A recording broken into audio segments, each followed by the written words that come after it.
My stepson pushed me at the Christmas table and screamed that the seat belonged to his real dad. I fell to the ground in front of the whole family. The gravy boat shattered. My hip slammed against the hardwood floor. My grandchildren screamed. But as I lay there looking up at his sneering face and his wife's cold indifference, I did not cry.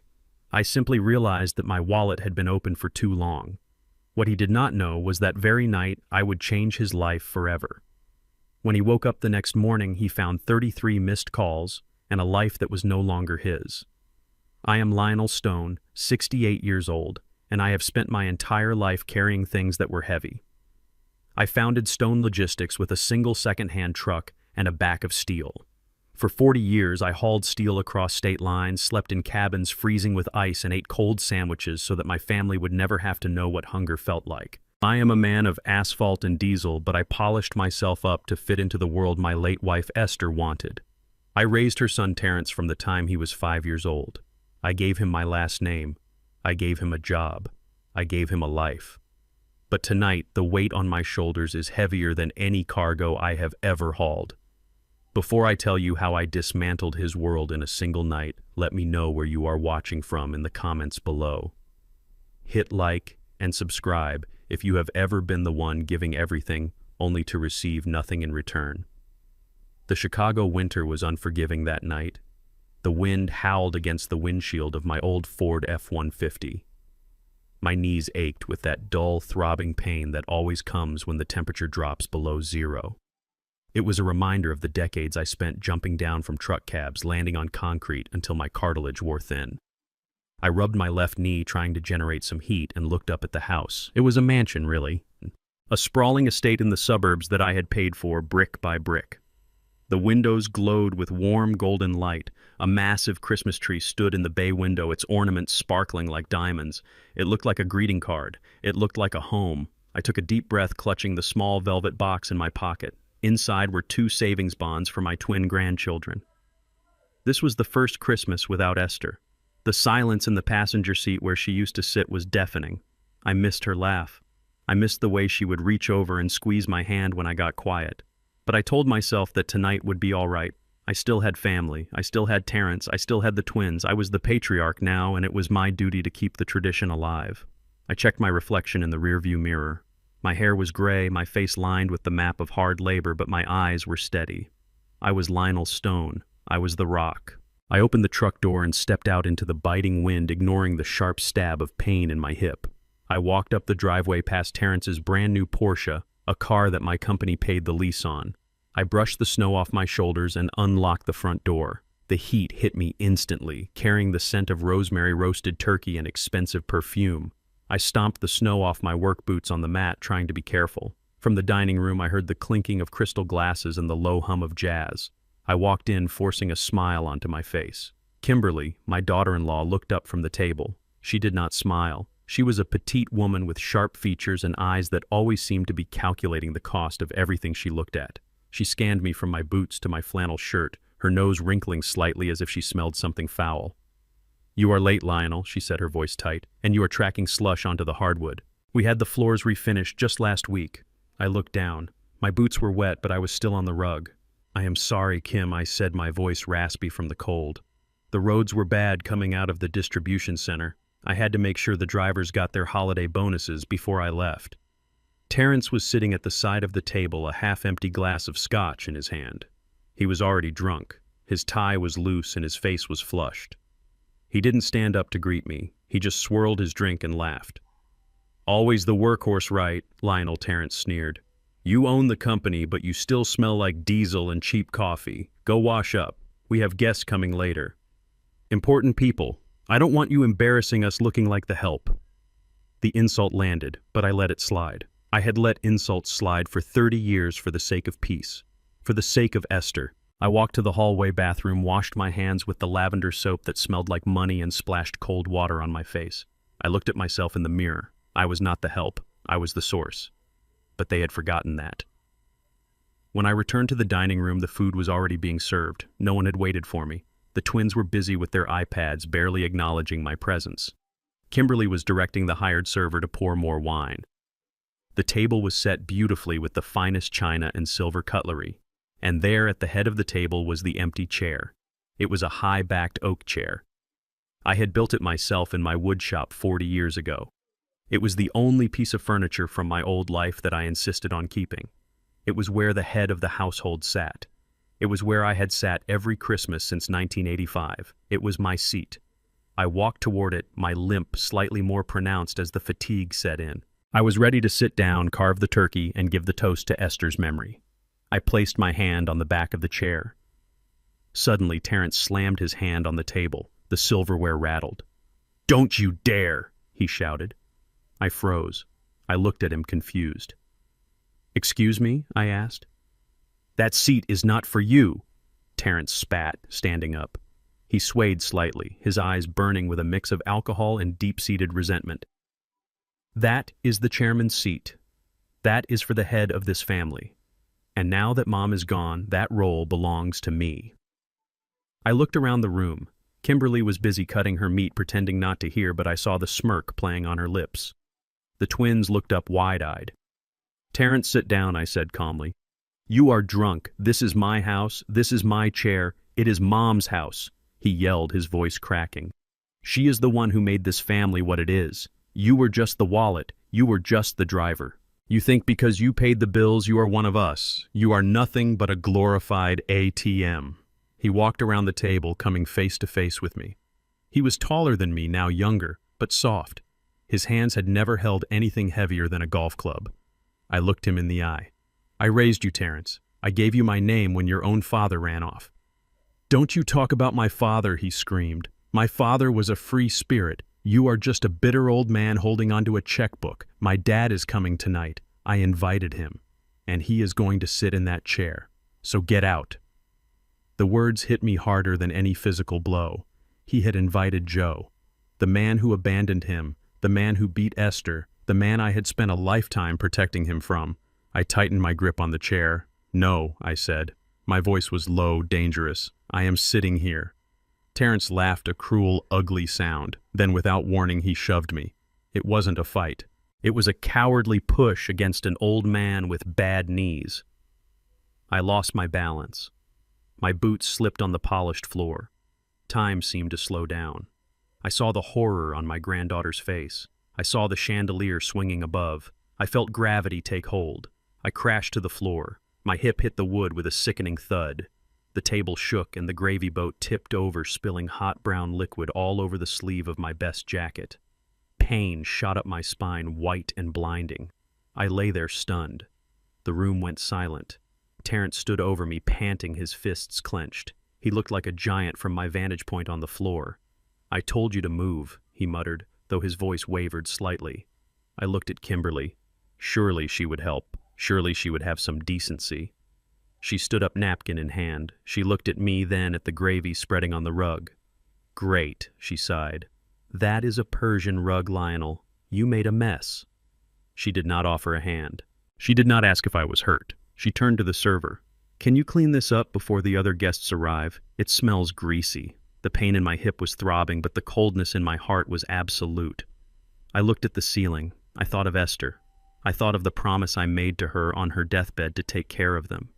And in that moment, lying in the gravy looked down upon by the people who lived off my sweat, I realized something. I had kept my promise. I had taken care of them. But I never promised to let them destroy me. I rolled onto my side, groaning as I pushed myself up. My arm trembled. No one moved to help. The twins started to cry, but Kimberly shushed them. "Stop it," she hissed at the kids. "Grandpa is fine. He is just being dramatic." I got to one knee, then the other. I used the edge of the table to pull myself up to a standing position. My suit was ruined. My dignity was bruised. But my mind was clearer than it had been in years. I did not scream. I did not strike back. I did not curse. I reached into my pocket, took out the velvet box with the savings bonds, and placed it gently on the table next to the cranberry sauce. "Enjoy your dinner," I said. My voice was steady. It sounded like the engine of my truck, reliable and unshakable. I turned my back on them. "Where are you going?" Terrence shouted, his bravado wavering as the reality of what he had done started to sink in. "We have guests coming. You can't just leave. Who is going to pay for the caterer?" I kept walking. I walked past the Christmas tree. I walked past the family photos on the mantel that showed a lie I had believed for too long. I walked to the heavy oak front door. I opened it, and the cold wind welcomed me like an old friend. I stepped out into the night. Lionel Terrence yelled from the dining room, "Don't you walk away from me. You need us. You are just a lonely old man without us." I closed the door. The latch clicked shut. It was a small sound, sharp and final, like the hammer of a gun being cocked. I walked to my truck, ignoring the limp. I climbed into the cab and started the engine. The heater roared to life. As I backed out of the driveway, I saw Terrence in the window watching me. He looked angry. He looked entitled. He thought this was just another fight. He thought I would be back in the morning with my checkbook and an apology. He was wrong. I drove down the winding driveway, leaving the mansion behind in the rearview mirror. I did not turn toward my apartment.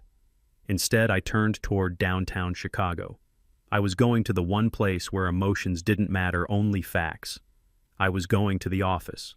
I reached for my phone on the dashboard. I did not call Terrence. I did not call Kimberly. I dialed a number I had not used on a holiday in 10 years. "This is the bank's automated fraud and theft line," the robotic voice answered. I drove with one hand, my eyes fixed on the snowy road ahead. "Connect me to the emergency asset freezing department," I said to the voice system. The night was just beginning, and so was the lesson. The silence in the hotel room was heavier than the snow falling outside. I sat on the edge of the king-sized bed, staring at the pristine white sheets that smelled of industrial bleach and loneliness. It was a stark contrast to the warmth of the home I had just left, but it was also cleaner. Here there were no lies. Here there was only me and the throbbing pain in my hip. I slowly unbuttoned my shirt and walked to the full-length mirror. The reflection showed an old man with gray hair and tired eyes, but what drew my gaze was the bruise forming on my side. It was dark and angry, spreading across my skin like spilled ink. It was the physical manifestation of my stepson's gratitude. I touched it gently and winced. The physical pain was sharp, but it was nothing compared to the ache in my chest. My mind drifted back 25 years. I remembered the day I met Esther. She was crying at her kitchen table, surrounded by a mountain of overdue bills. Terrence was just a boy then, sitting on the floor playing with a broken toy truck. He looked up at me with wide, fearful eyes. His biological father had left them with nothing but debt and bruises. I stepped in. I did not just pay the bills. I paid for the peace of mind. I paid for the toy truck to be replaced with a real bicycle. I taught that boy how to ride. I ran behind him, holding the seat until my lungs burned, promising him I would never let him fall. I remembered his smile that day. It was genuine. It was the smile of a boy who felt safe. I walked back to the bed and sat down heavily. Where had that boy gone? When did the child I carried on my shoulders turn into the man who pushed me to the floor? I realized then with a clarity that cut like a knife that they never loved me. They loved the safety I provided. They loved the shield I held over their heads. I was not a father or a husband to them. I was a utility. I was the electricity that kept the lights on and the heat running. And just like electricity, you only notice it when it cuts out. I looked at the bruise again. It was a receipt. It was the final invoice for 30 years of unrequited love. The realization did not make me cry. It made me cold. It turned my heart into the stone that matches my name. I reached for my leather satchel and pulled out my laptop. I did not turn on the television. I did not order room service. I had work to do. The screen glowed blue in the dim room, illuminating the lines on my face. I logged into the Stone Logistics corporate banking portal. My fingers hovered over the keyboard. These were the hands that had steered 18-wheelers through ice storms. These were the hands that had signed payroll checks for hundreds of families. Tonight they were the hands of a surgeon preparing to cut out a tumor. I navigated to the personal expense accounts. I had set these up years ago, giving Terrence and Kimberly authorized user status on my Black American Express card. It was meant for emergencies and household necessities. I clicked on the transaction history. The list scrolled down the screen like a testament to their greed. $5,000 for a handbag, $1,200 for a spa day, $800 for a dinner at a steakhouse just 2 nights ago. There were thousands of dollars in cash advances at local casinos. I watched the numbers blur. I had ignored this for too long. I had told myself they were grieving. I had told myself they were young.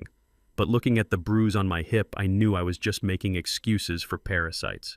I took a deep breath. I did not feel anger anymore. I felt efficient. I clicked on the tab for authorized users. Next to the name Terrence Stone, there was a green button that said Active. I moved the cursor. I clicked. The screen refreshed. The status changed to Revoked. I did the same for Kimberly. Revoked. I went to the checking accounts, the joint account I shared with Esther, which Terrence had access to after her death. I transferred the entire balance of $200,000 into my personal holding company account. I left exactly $100 in the joint account. Enough for a taxi ride, but not enough for dignity. I was not done. I picked up my phone. It was 3 in the morning, but I knew Frank would answer. Frank was the head of security at my company.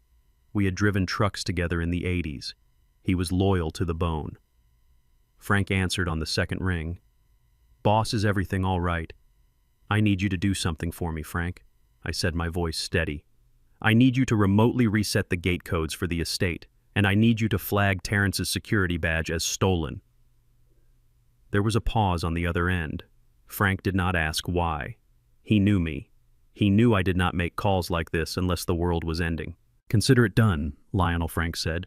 "Do you want me to send a patrol car to the house?" "No," I said. "Let them sleep. They are going to need their rest for tomorrow." I hung up. I closed the laptop. The room was dark again.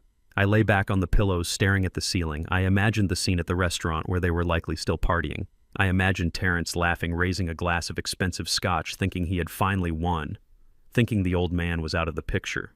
He had no idea that the ground beneath his feet had already crumbled. I closed my eyes. For the first time in years, I slept without dreaming. The sun woke me up, cutting through the heavy curtains. It was a bright, cold Chicago morning. I felt stiff. My hip throbbed with a dull rhythm. I sat up and reached for my phone on the nightstand. The screen was lit up with notifications. 33 missed calls, 14 text messages, 9 voicemails. I put on my reading glasses and unlocked the phone. The first few messages were from late last night around the time I was clicking the mouse. "Hey Dad, the card is not working. Call the bank." "Lionel, this is embarrassing. The waiter says the card is declined. Pick up the phone." Then the tone shifted. The messages from an hour later were angry. "Are you serious right now? You cut us off. We have guests here, Lionel. Fix this." Then came the panic. The messages from this morning. "Dad, please pick up. The Uber account is linked to your card and we cannot get a ride home. Lionel, are you at the hotel? We need to talk." I scrolled through them, my face impassive. I listened to one voicemail. It was Terrence. His voice was slurred, panic rising in his throat. "Dad, look, I am sorry about the push, okay? It was an accident. I was drunk. But you cannot do this. The bill is $4,000. They are threatening to call the police. You have to turn the card back on, just for tonight, please." I deleted the voicemail. I did not feel satisfaction. I did not feel joy. I felt the grim resolve of a man who finally respects himself enough to say enough. I opened the text thread. I typed a single word. "No." I hit send. Then I powered off the phone. I stood up and walked to the window. Below me, the city of Chicago was waking up. People were rushing to work. Trucks were moving on the highway. My trucks. Stone Logistics trucks. I watched one of my trailers merge onto the expressway, the logo painted proudly on the side. That was my legacy. That was my name. And I was going to take it back. I showered and dressed, putting on the fresh suit I had packed in my emergency bag. I tied my tie with precision. I looked in the mirror one last time. The sad old man from last night was gone. In his place stood the chairman. I grabbed my keys and headed for the door. The elevator ride down was smooth. The lobby was bustling with businessmen and tourists. I walked out to the valet stand. The attendant brought my truck around. It looked out of place among the luxury sedans, but I did not care. It was paid for. It was mine. I climbed in and checked the time. It was 9 in the morning. The banks were opening. The lawyers were arriving at their offices. The war had officially begun. I started the engine. The rumble of the motor felt good. It felt like power. I pulled out into traffic, not heading back to the house, but heading to the one place Terrence thought he owned. I was going to the headquarters. As I drove, I thought about the 33 missed calls. 33 times he reached out only when he needed money. 33 times he panicked because his lifeline was cut. Not once did he call to ask if I was okay. Not once did he call to say sorry for the pain he caused. That was all the confirmation I needed. I turned on the radio. Jazz filled the cab. I tapped my fingers on the steering wheel. "Let them walk home in the snow," I said aloud to the empty truck. "It is time they learned how cold the world really is." The morning sun reflected off the hood of the silver Porsche 911 as it tore down the industrial access road. I watched from the window of my corner office on the second floor. From this height, the car looked like a shiny toy racing toward a wall of concrete. Inside that car was Terrence. He was driving the vehicle my company leased for him to impress clients, but he mostly used it to impress valet drivers at nightclubs. He was speeding. I could tell by the way the dust kicked up behind the tires that he was angry. He was coming to claim his throne. He was coming to demand that the old man sign the checks and go back to being a silent ghost in his own life. But the ghost had left the building. I turned away from the window and adjusted my cufflinks. For the first time in years, I was not wearing my company polo shirt or the flannel button-downs I favored for comfort. Today, I was wearing a charcoal gray three-piece suit tailored on Savile Row. It was a suit I bought 10 years ago for a merger meeting and had not worn since. It fit a little looser now, but it still commanded respect. I looked at the mirror. The man looking back was not the stepfather who cooked turkeys and signed birthday cards. This was the chairman. This was the man who negotiated contracts with steel unions and survived recessions. I picked up the thick manila envelope from my desk. It contained the forensic accounting report I had compiled overnight. It was heavy. Down below, the Porsche screeched to a halt in front of the main security gate. The gate was a massive structure of reinforced steel topped with barbed wire. It was designed to keep thieves out of a yard filled with millions of dollars in cargo. Today, it was keeping a thief out of the executive suite. I watched on the security monitor as Terrence rolled down his window. He did not use the keypad. He slammed his hand on the horn. The sound echoed through the yard, startling a few drivers who were inspecting their rigs. "Open the gate!" Frank Terrence screamed. His voice was distorted by the external microphone, but the entitlement was crystal clear. Frank stepped out of the guard booth. Frank was 70 years old. We served in the same unit in the Army before I hired him as my first employee. He had a bad leg and a heart of gold, but he did not suffer fools. He walked slowly to the driver's side of the Porsche. "Good morning, Terrence," Frank said calmly. His breath puffed in the cold air. "Cut the pleasantries," Frank Terrence spat. "The card reader is broken. Open the gate manually. I have a meeting with the finance department in 5 minutes. Frank shook his head slowly. He adjusted his cap. "The reader is not broken, son. Your access has been denied." Terrence laughed. It was a sharp, incredulous bark. "Denied. Do you know who I am? I own this place. My mother built this company. Now open the gate before I fire you and take your pension." Frank leaned in. His face was like granite. "Your mother did not build this company, Terrence. Lionel did, and my pension is secured by a trust you cannot touch. Now turn this car around. You are blocking the entrance for the working men." Terrence went red. He revved the engine aggressively. "I am not moving. I am calling the police." "Call them," Frank said. "I already did. They are on their way to collect the company vehicle you are sitting in. It was reported stolen an hour ago." While Terrence was screaming at Frank, a second car pulled up behind the Porsche. It was a white Range Rover. Kimberly stepped out. She was dressed in a pristine white coat that cost more than Frank made in a month. She held her phone up high, the camera lens pointed directly at the guard booth. She was live streaming. I watched the screen as she adopted her stage persona. Her face twisted into a mask of tragic suffering. "Hello everyone," she said to her followers. "I am shaking right now. We are at my late mother-in-law's company, the company she poured her soul into. And look at this. The security guard is refusing to let her son in. My husband is being barred from his own legacy by his stepfather." She walked closer to the gate, panning the camera to show the trucks and the workers gathering in the yard. "This is what abuse looks like, guys," she continued, her voice trembling with fake emotion. "Lionel Stone has locked us out. He cut off our credit cards in the middle of the night, leaving us stranded. And now he is holding our inheritance hostage. We just want to work. We just want to honor Mom.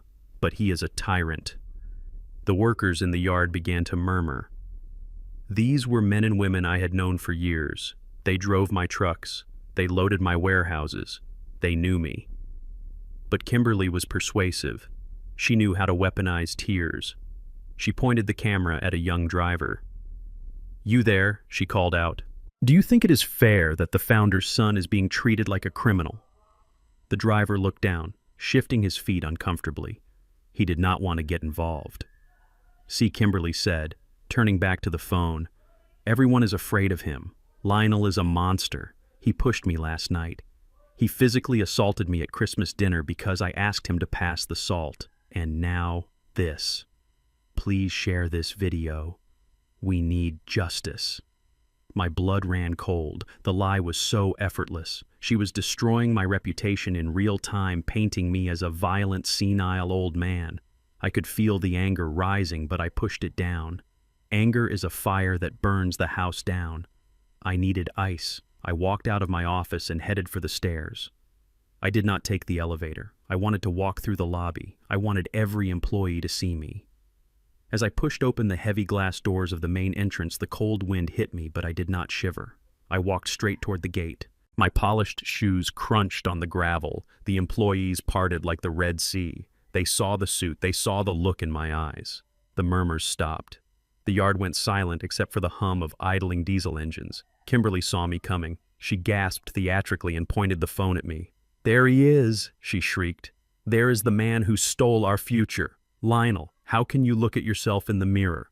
I did not look at the phone. I did not look at Kimberly. I walked past her as if she were a ghost. I stopped in front of the Porsche. Terrence was still inside, gripping the steering wheel so hard his knuckles were white. When he saw me, he rolled down the window further. Finally, he shouted, "Tell this idiot to open the gate. We are wasting time." "Get out of the car, Terrence," I said. My voice was not loud, but it carried across the silent yard. "Excuse me," Terrence said, his jaw dropping. "I said get out of the car," I repeated, "and give the keys to Frank." "You are joking, right?" Terrence laughed nervously. He looked at the camera Kimberly was holding, trying to regain his confidence. "You are trying to humiliate me in front of the staff. This is a power trip. You are old Lionel. You are confused. Go back to bed." I pulled the envelope from under my arm. I opened the flap and pulled out a single document. It was a bank transfer record. December 14th, I read aloud. Transfer of $25,000 from the Stone Logistics Maintenance Fund to a private account under the name T. Stone Consulting. Terrence went pale. December 20th. I continued. $12,000 charged to the corporate fuel account for a vacation rental in Aspen. Kimberly lowered the phone slightly. Her eyes darted back and forth. January 2nd, I said, my voice rising just enough to be heard by the drivers standing nearby. $50,000 withdrawn from the driver pension surplus fund. A gasp went through the crowd. The drivers stepped closer. Their confusion was gone. Now they looked angry. Pension money was sacred. "That is a lie," Terrence stammered. "That is an accounting error." "I can explain. It is embezzlement," I said, cutting him off. "It is theft. And I have the digital footprints to prove it. I have sent this file to the district attorney this morning." Terrence opened his mouth, but no sound came out. He looked at Kimberly for help, but she was already backing away, hiding the phone behind her back. I stepped closer to the car. I leaned down so our faces were inches apart. "You said that chair belonged to you, Terrence. You said you were the head of this family. Well, the head of this family does not steal from the men and women who bleed for this company." I straightened up and looked at Frank. Frank opened the gate. Frank hit the button. The steel barrier lifted with a mechanical groan. Terrence smiled weakly. "See," he said, "I knew you were bluffing. I knew you would not do it." He reached for the gear shift. "You are fired, Terrence," I said. He froze. "You are fired for cause," I continued. "You are stripped of your title. You are banned from these premises. And if you are not out of that car in 30 seconds, I will let the drivers discuss their pension fund with you directly." I gestured to the group of large men in uniform standing behind me. They were cracking their knuckles. They looked ready to have a conversation. Terrence scrambled out of the car. He tripped over his own feet, nearly falling into the snow. He threw the keys at Frank. "You are crazy!" he screamed, backing away. "You will regret this. I will sue you for everything." "Get off my property," I said. Kimberly grabbed his arm. "Come on," she hissed. "Stop talking. We need to call a lawyer." They retreated toward her Range Rover. The walk of shame was long. The employees watched them go with stone-cold faces. No one waved. No one said goodbye. As they peeled out of the driveway, throwing gravel everywhere, I turned to the workers. "I apologize for the disturbance," I said. "The money has been returned to the pension fund from my personal savings. No one will lose a dime." Now let us get back to work. I handed the keys to Frank. Park this in the garage, I said. And Frank, yes, boss, Frank said, smiling. Get that gate fixed. I do not want any more rats getting in. I turned and walked back toward the building. The suit felt good. The cold air felt good. I was alone again, but for the first time in a long time, I felt clean. The chairman was back in his seat, and I had a war to win. The conference room in the law offices of Althea Sharp smelled of lemon polish and expensive leather. It was a scent designed to intimidate, but Terrence and Kimberly were too arrogant to notice. They sat on the opposite side of the massive mahogany table looking like vultures waiting to pick the meat off a carcass. I sat next to Althea. I did not look at them. I looked out the floor-to-ceiling window at the gray Chicago skyline. It was snowing again. The city looked cold and unforgiving, but it was nothing compared to the temperature inside this room. Althea Sharp was a woman who lived up to her name. She was 60 years old, with skin the color of deep obsidian and eyes that could cut glass. She sat with her hands folded on top of a thick red file folder. She was silent. She let the silence stretch until it became uncomfortable. She knew that in negotiation, the first person to speak is usually the one who loses. Terrence was the one who broke. He slammed his fist onto the table, making the water pitcher tremble. "Stop wasting our time," he shouted. "We know the law. My mother was married to Lionel for 30 years. That means half of everything he owns belongs to her estate. And since I am her only son, that means it belongs to me." Kimberly chimed in, her voice shrill and demanding. She pulled a piece of paper from her designer bag. It was a printout from a legal advice website. According to the state of Illinois marital property statutes, she read smugly, all assets acquired during the marriage are subject to division. Stone Logistics is worth millions. The house is worth $3 million. We want our share. And we want it now, or we go to the press and tell them how you are cheating a grieving orphan. I finally turned to look at them. An orphan. Terrence was a 35-year-old man wearing a watch that cost more than my first truck. He was not an orphan. He was a parasite who had finally run out of hosts. Althea slowly turned her head. She looked at Terrence over the rim of her glasses. "Are you finished?" she asked. Her voice was low and smooth like velvet wrapped around a brick. "No, I am not finished," Terrence spat. "I want a forensic audit of the company. I want to know how much cash the old man is hiding. And I want the keys to the lake house. Mom loved that place. It is rightfully mine." Althea sighed. It was a sound of pure boredom. She opened the red file folder. The sound of the paper sliding against the wood was the only noise in the room. "Let us clarify a few things, Mr. Stone," Althea said. She did not call him Terrence. She gave him the respect of a surname he did not deserve. She slid a document across the table. It was yellowed with age, protected by a plastic sleeve. "This is the incorporation document for Stone Logistics," Althea said. "Please look at the date at the bottom." Terrence grabbed the paper. He squinted at it. "August 4th, 1980, he read. "So what?" Althea slid another document across. "This is the marriage certificate between Lionel Stone and Esther Williams. Please read the date. June 10th, 1995. Terrence read. He paused, his brow furrowed. Althea leaned forward. "Do the math, Terrence. Lionel founded the company 15 years before he married your mother. It is considered premarital property. It is a separate asset. Your mother never owned a single share. She never sat on the board. She was never an employee. The company belongs 100% to Lionel Stone." Terrence dropped the paper. "That is a technicality," he stammered. "She supported him. She raised me while he was on the road. That counts for something." "It counts for gratitude," Althea said coldly, "not for equity." Kimberly jumped in, desperate to find a loophole. "What about the house? They lived there together. That is definitely marital property. We want half the value of the mansion." Althea smiled. It was a smile that did not reach her eyes. She pulled out a deed. It was old and crinkled. "Lionel bought the land and built the house in 1990, Althea said. 5 years before the marriage. The deed is in his name only. Your mother moved in after the wedding. She never contributed a cent to the mortgage because there was no mortgage. Lionel paid cash." The room went silent. I watched the blood drain from Kimberly's face. The millions she had already spent in her head were evaporating like steam. But Terrence whispered. "But Mom had money. She always had money. She bought new cars. She went to Paris. She had jewelry. Where did that money come from?" I closed my eyes. This was the part I had dreaded. I had spent 30 years protecting Terrence from the truth about his mother. I wanted him to remember her as a saint. I wanted him to believe she was the elegant, successful woman she pretended to be, but he had forced my hand. He had pushed me down, and now I had to push back with the truth. Althea looked at me. I nodded. She turned over a new stack of papers. These were not old documents. These were credit card statements, bank overdraft notices, loan applications. Your mother did not have money, Terrence, Althea said softly. Your mother had a problem. Terrence picked up the top sheet. His hands were shaking. What is this? He asked. It is a shopping addiction, Althea said. Your mother spent money she did not have to buy affection she did not feel. She bought clothes she never wore. She bought gifts she could not afford. She gambled online. I spoke up for the first time. My voice sounded raspy. I paid them, Terrence. Every month for 30 years I paid her bills. I paid off her secret credit cards. I paid the bookies. I paid the boutiques. I did it because I loved her. And I did it because I did not want you to know that your mother was drowning. Terrence shook his head. No.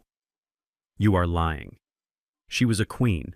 She was a queen with a crown made of debt, I said. Althea pointed to the final document in the file. This is the current financial standing of Esther Stone's estate, Althea said. Since she had no ownership in the company and no name on the house deed, her estate consists entirely of her personal bank accounts and her personal debts. Kimberly grabbed the paper. Her eyes scanned the bottom line. She gasped. Negative $50,000, Kimberly screeched. How can she have negative money? Because Althea explained Lionel stopped paying her bills the day she died. The debt is in her name. It is a platinum credit card with a $50,000 balance. Althea closed the folder. The sound was final, like a coffin lid slamming shut.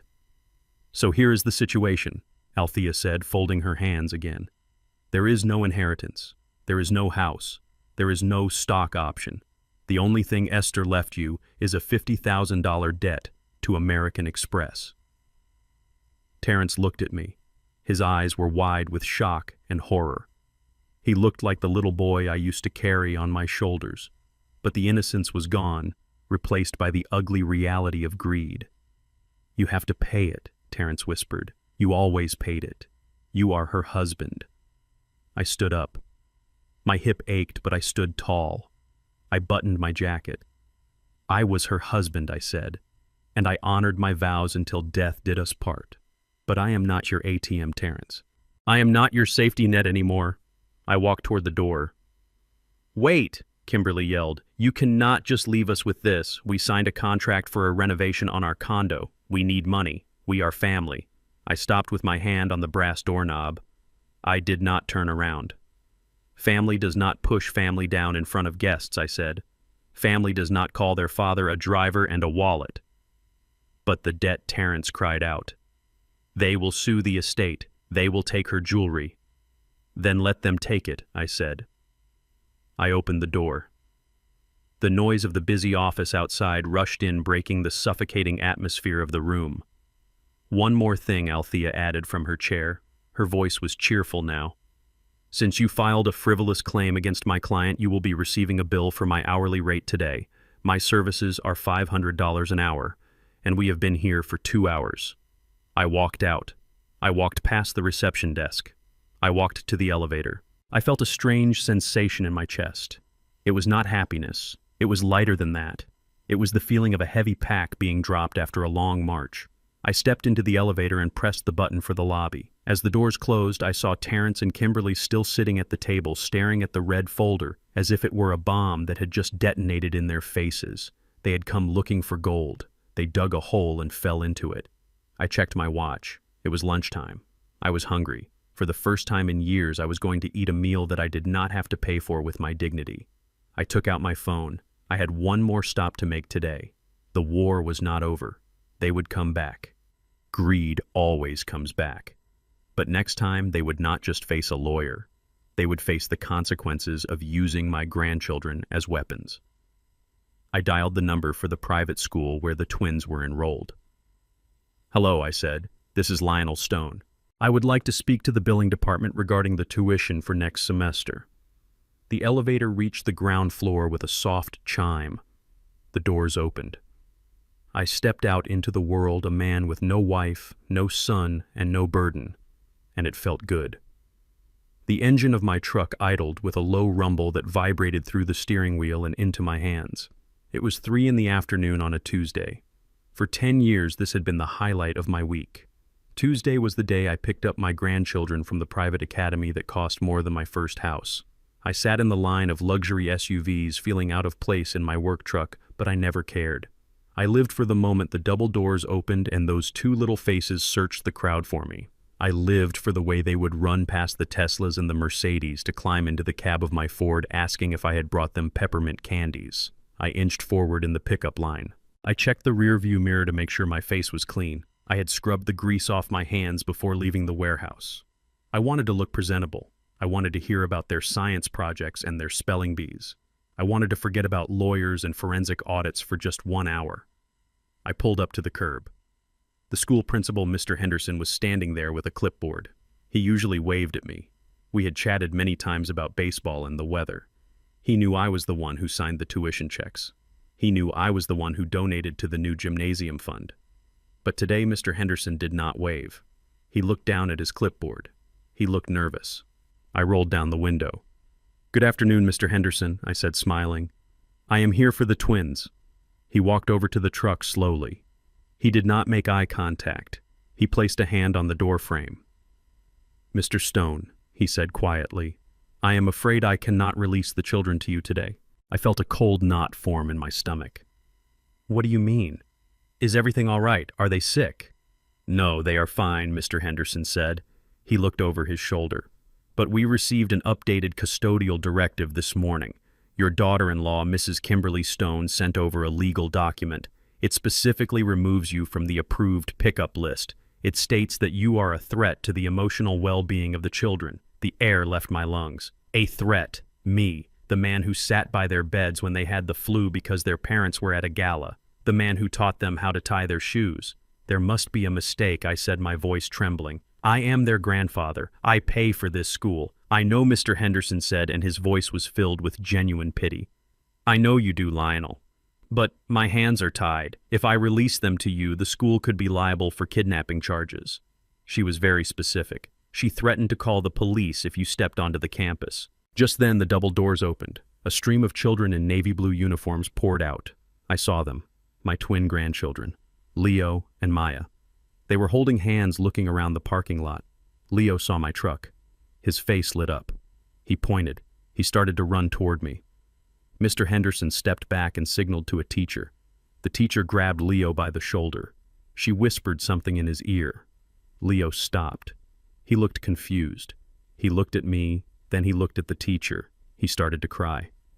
"Let me talk to them," I pleaded, "just for a minute. Just to explain." "You have to go." "Lionel," Mr. Henderson said firmly, "please, do not make a scene in front of the students. If you stay, I have to call security." I gripped the steering wheel so hard the leather creaked. I watched Maya wipe a tear from her cheek. She waved at me a small, sad wave. I wanted to get out of the truck. I wanted to tear down the gates. But I knew that was exactly what Kimberly wanted. She wanted me to lose my temper. She wanted footage of the crazy old man scaring the children. I nodded to Mr. Henderson. I put the truck in gear. I drove away. I watched them in the side mirror until they disappeared, shrinking into small blue dots. I had never felt so small in my entire life. I drove 2 blocks and pulled into a side street. I turned off the engine and put my head in my hands. I sat there for 20 minutes, breathing in the smell of old coffee and diesel, trying to keep my heart from breaking. Then my phone rang. The screen showed a picture of Kimberly. It was a photo from her wedding day, smiling like an angel. I stared at it. I knew why she was calling. I swiped the green button. I did not say hello. Kimberly's voice filled the cab. It was sweet. It was sickly sweet, like rotting fruit. "Did you have a nice trip to the school, Lionel?" she asked. "You are evil," I said. My voice was low. "You are using children as pawns. I am protecting my family," she said, her tone shifting instantly to ice. "You seem to think you can cut off our livelihood and still enjoy the benefits of being a grandpa. It does not work that way. You want access, you pay the toll." "The toll," I repeated. "Tuition is due next week, Lionel," she said casually. $50,000 for the spring semester, plus the fees for the ski trip. I noticed you canceled the automatic transfer. I closed my eyes. So, this was the game. I assume you want to see them again, she continued. Leo has a soccer game on Saturday. Maya has a recital. It would be a shame if you missed those moments. They grow up so fast. Are you blackmailing me with my own grandchildren, I asked. I am negotiating, she said. You turn the credit cards back on. You pay the tuition. You drop this ridiculous investigation into the company accounts. You do that and I will put your name back on the list. I might even let you take them for ice cream. I listened to her breathing on the other end. She sounded confident. She thought she had found my breaking point. She thought that my love for those kids was a weakness she could exploit. I will think about it, I said. Do not think too long, she replied. The late fee kicks in tomorrow.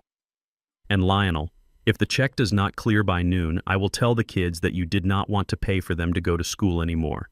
I will tell them you chose your money over their education. Imagine how much they will hate you then. She hung up. I sat in the silence of the truck. The sun was setting, casting long shadows across the dashboard. I felt nauseous. The $50,000 was nothing to me. I could write that check right now. It would be the easiest thing in the world to pay her off and get my Tuesday afternoons back. But then I thought about Terrence. I thought about how I had bailed him out of every mistake he ever made. I thought about how I shielded him from consequences. And I looked at where that got us. It created a monster who pushed me down at dinner. If I paid Kimberly now, I was not helping those kids. I was teaching them that love is a transaction. I was teaching them that you can hurt people and still get what you want if you squeeze hard enough. I started the truck again. I did not drive home. I drove to Althea's office. Althea was still at her desk when I walked in. She took one look at my face and poured me a glass of water. She banned me from the school, I said, sitting down heavily. I expected that Althea said, "It is the standard move in a high-conflict divorce even though you are not the one divorcing her. She is leveraging the only asset she has left. She wants $50,000 for tuition," I said, "or I never see them again." Althea leaned back in her chair. She studied me. "What do you want to do, Lionel?" she asked. "I want to pay it," I admitted. "I want to see them, Althea. They are innocent. They are the only good thing in this mess." Althea nodded. "If you pay it, you lose. Not the money. You lose the war. And you lose those kids to her way of thinking. If you pay, you prove that you are just a wallet." "But they will get kicked out," I said. "They love that school." Then let their parents explain why, Althea said sharply. Let Terrence explain why he cannot pay for his own children. Let Kimberly explain why she spent the tuition money on handbags. She will tell them it is my fault, I said. Althea leaned forward. "Children are smart, Lionel. They see more than you think. And eventually they will ask questions. If you save them now, you are really just saving Kimberly. You are paying for her to keep abusing you." I looked at the water in the glass. It was trembling because my hand was shaking. Althea was right. I had spent a lifetime being the safety net. But a safety net does not just catch people, it also traps them. It prevents them from learning how to fly. I took a deep breath. The pain in my chest was still there, but it was different now. It was the pain of a bone setting. It hurt, but it was necessary for healing. I picked up my phone. I dialed the number for the school finance office. "This is the bursar, Mrs. Gable speaking." "Hello, Mrs. Gable, this is Lionel Stone," I said. "Oh, hello, Mr. Stone. We were just about to call you regarding the spring semester invoice." "Yes," I said. "I am calling to inform you that I will not be covering the tuition for Leo and Maya Stone this term. Please send the invoice directly to their parents, Terrence and Kimberly Stone."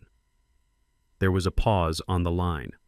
"Mr. Stone," Mrs. Gable said hesitantly, "you have always paid. You know the policy. If payment is not received by Friday, the students will be administratively withdrawn. They will lose their spots." "I know the policy," I said, "and I hope their parents value education enough to find the money. But my sponsorship has ended." I hung up.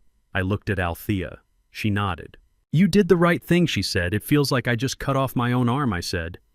"You did not cut off your arm," Althea said softly. "You just handed the weight back to the people who were supposed to be carrying it all along."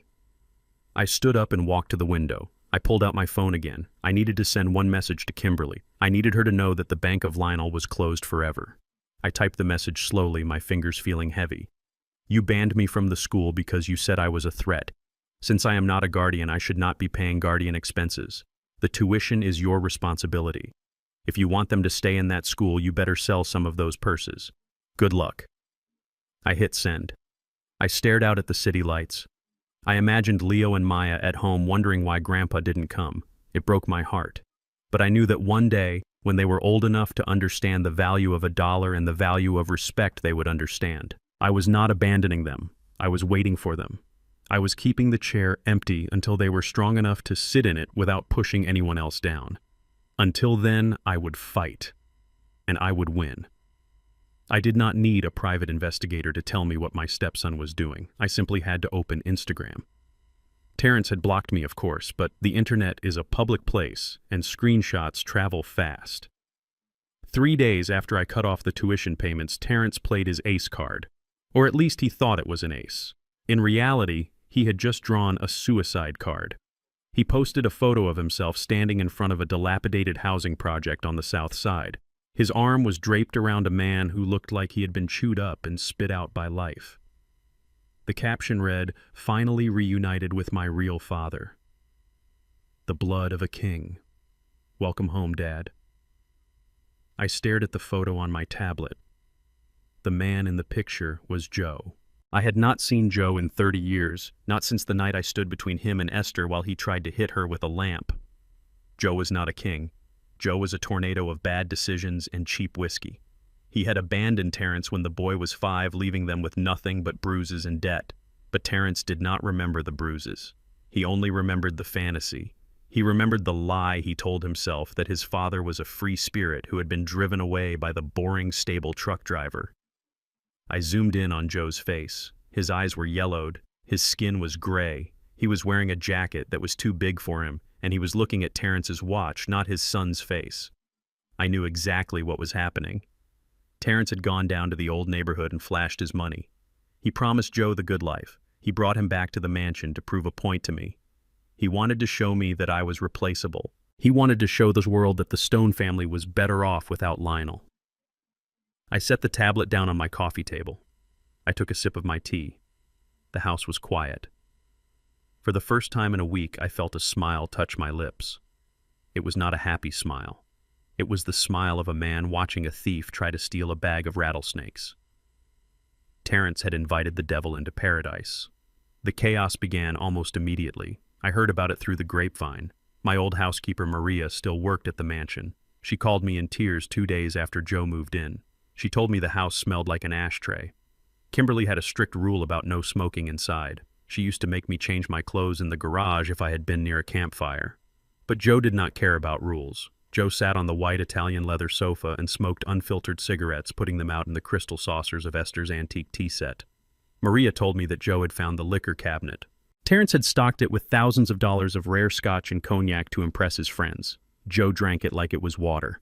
He did not appreciate the age or the blend. He just wanted the burn. By the 3rd night, he was stumbling through the hallways, screaming at ghosts. He broke a vase that Esther had brought back from Italy. It shattered into 1,000,000 pieces. When Kimberly complained, Joe laughed at her. He told her she was too uptight. He told her she needed to learn how to serve a man properly. The dynamic in the house shifted violently. Terrence had brought Joe in to be a prop, a symbol of his independence. But Joe refused to be a prop. Joe took over. He demanded steak for breakfast. He demanded that Terrence drive him to the track to bet on horses.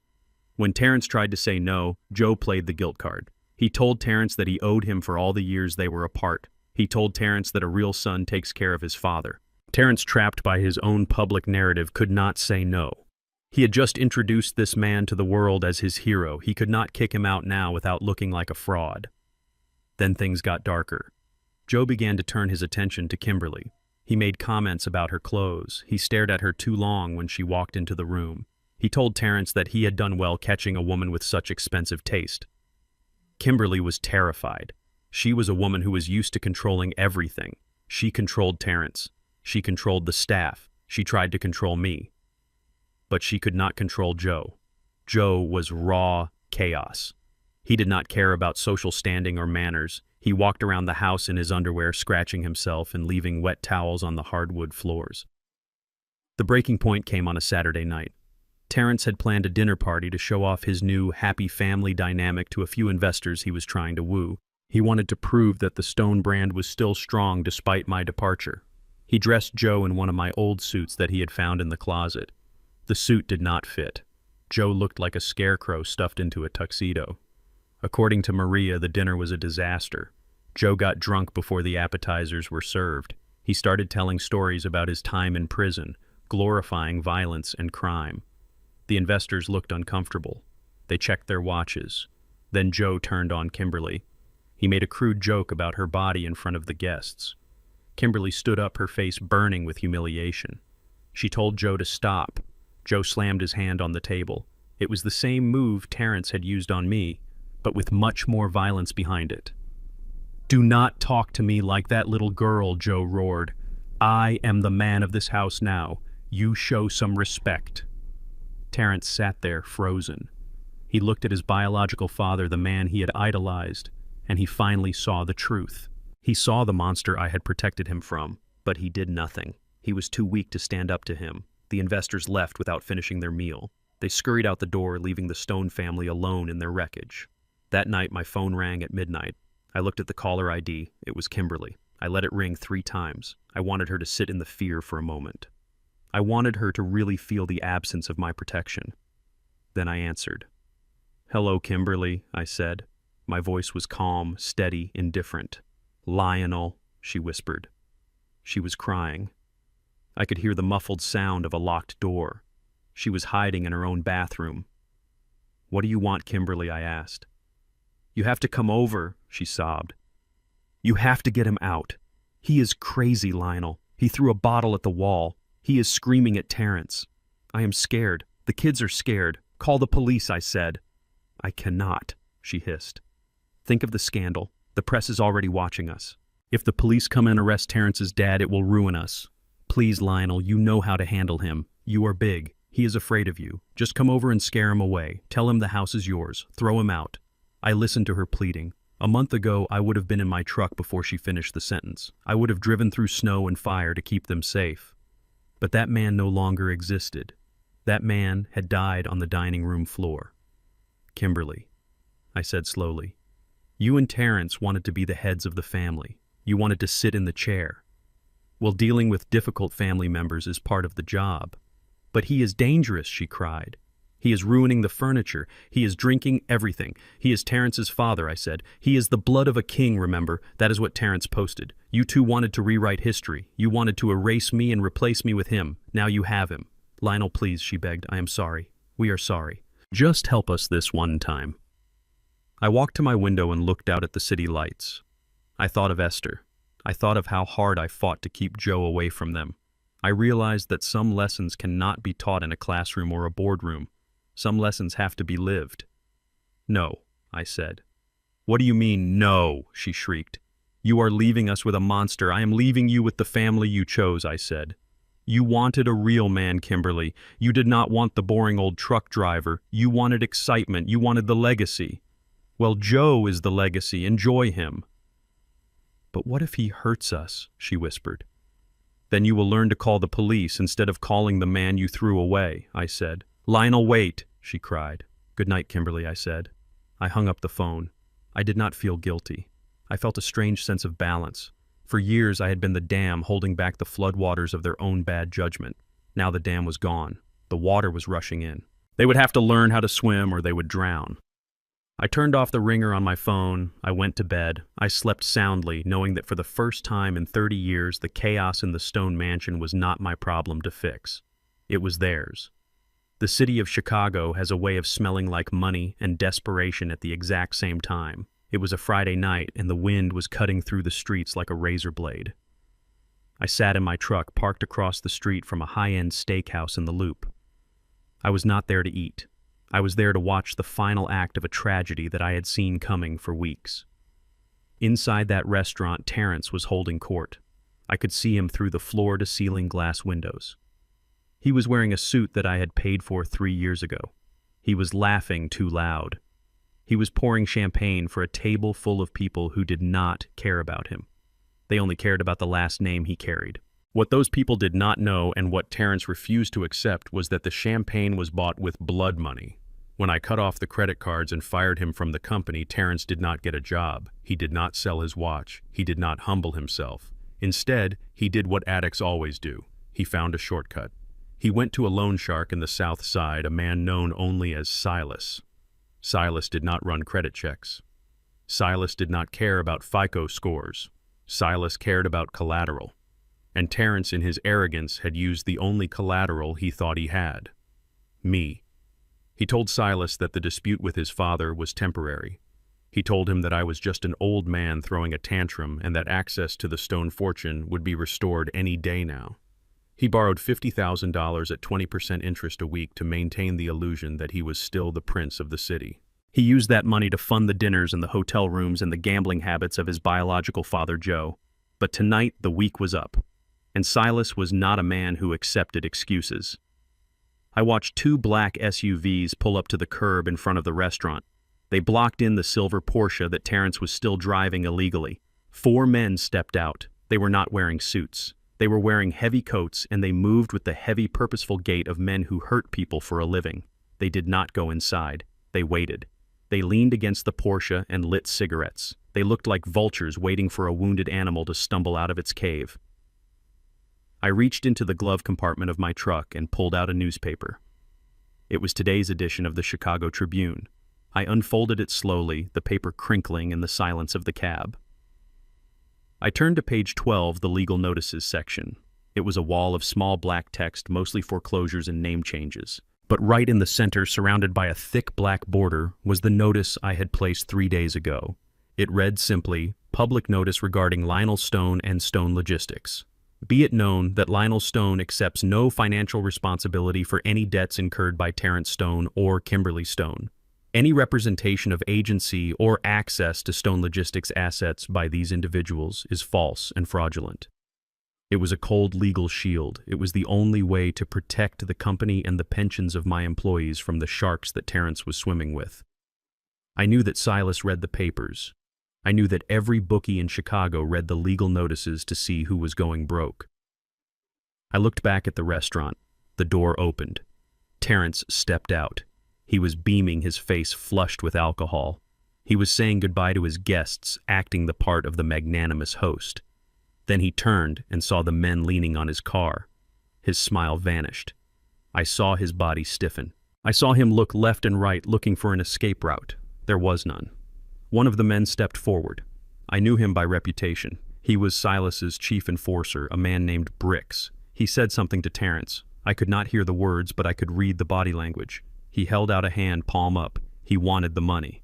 Terrence started talking fast. He waved his hands. He pointed back at the restaurant. He pointed at his watch. Then he made the mistake that sealed his fate. He pointed at my office building in the distance. He was telling them the lie again. He was telling them that his father would pay. Bricks reached into his pocket. He did not pull out a weapon. He pulled out a folded piece of newspaper. He held it up to Terrence's face. It was my notice. I saw Terrence recoil as if he had been slapped. He stared at the paper. He looked up at Bricks and shook his head. He was pleading now. He was begging. He grabbed Bricks's arm, trying to explain that the paper was wrong, that it was just a misunderstanding.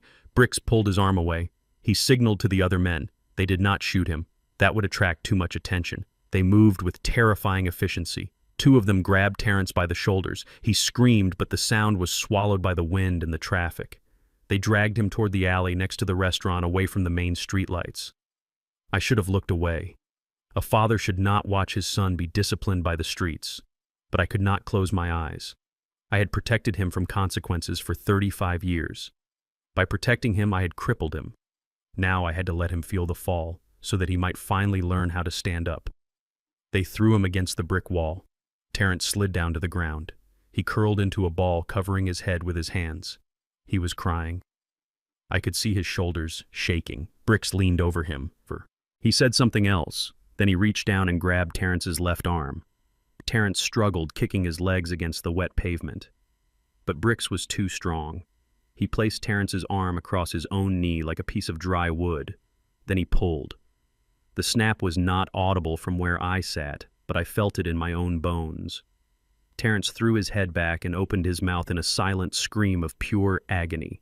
His body went limp. The men stepped back. They were not done. One of them walked over to the silver Porsche. He used a tool to pop the lock in seconds. He got in and started the engine. The other men piled into the SUVs. They left Terrence lying in the slush in the alleyway holding his broken arm. They took the car. They took his dignity. They took the lie he had been living. I sat there for a long minute. My heart was pounding a slow, heavy rhythm against my ribs. I wanted to start the truck. I wanted to drive over there and pick him up. I wanted to take him to the hospital and pay the bill and tell him it would be all right. But I forced my hand to stay on the gear shift. If I went to him now, I would be the savior again. If I went to him now, he would blame the bookies and he would blame the bad luck, but he would not blame himself. He needed to sit in that alley. He needed to feel the cold. He needed to realize that the name Stone was not a magic spell that could ward off reality. I watched as a couple walking their dog stopped at the mouth of the alley. The woman screamed. The man pulled out his phone to call 911. He was safe. The ambulance would come. The police would come. He would live. I put the truck in drive. I did not turn on my headlights until I was a block away. I drove home to my empty house. I walked into my study and poured myself a glass of whiskey. I sat in my leather chair, the chair that no one else was allowed to sit in. I drank the whiskey in one gulp. It burned going down. I pulled out my ledger. Under the column marked liabilities, I wrote a single line, Terrence Stone, debt paid in full. I closed the book.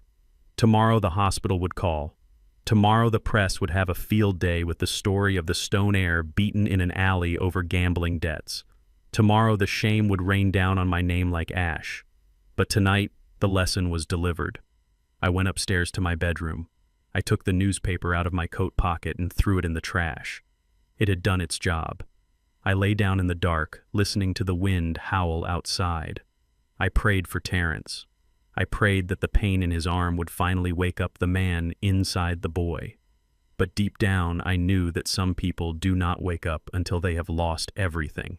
And Terrence still had one thing left to lose. He still had Kimberly. And when she found out the money was gone and the Porsche was gone, she would be the one to deliver the final blow that not even a loan shark could match. I closed my eyes and waited for the morning. The war was turning, and the casualties were mounting. The rain that night was relentless, drumming against the slate roof of my empty house like 1,000 angry fingers. It was 2 a.m. I was wide awake, sitting in my study with a single lamp casting long shadows across the room. I was reading a book about the history of the railroads, but I was not absorbing a single word.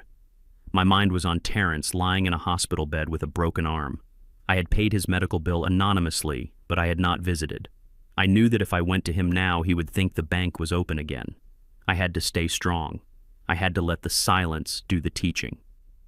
Then came the knock at the front door. It was not the heavy pounding of the police or the frantic banging of a drunk. It was a soft, hesitant knock.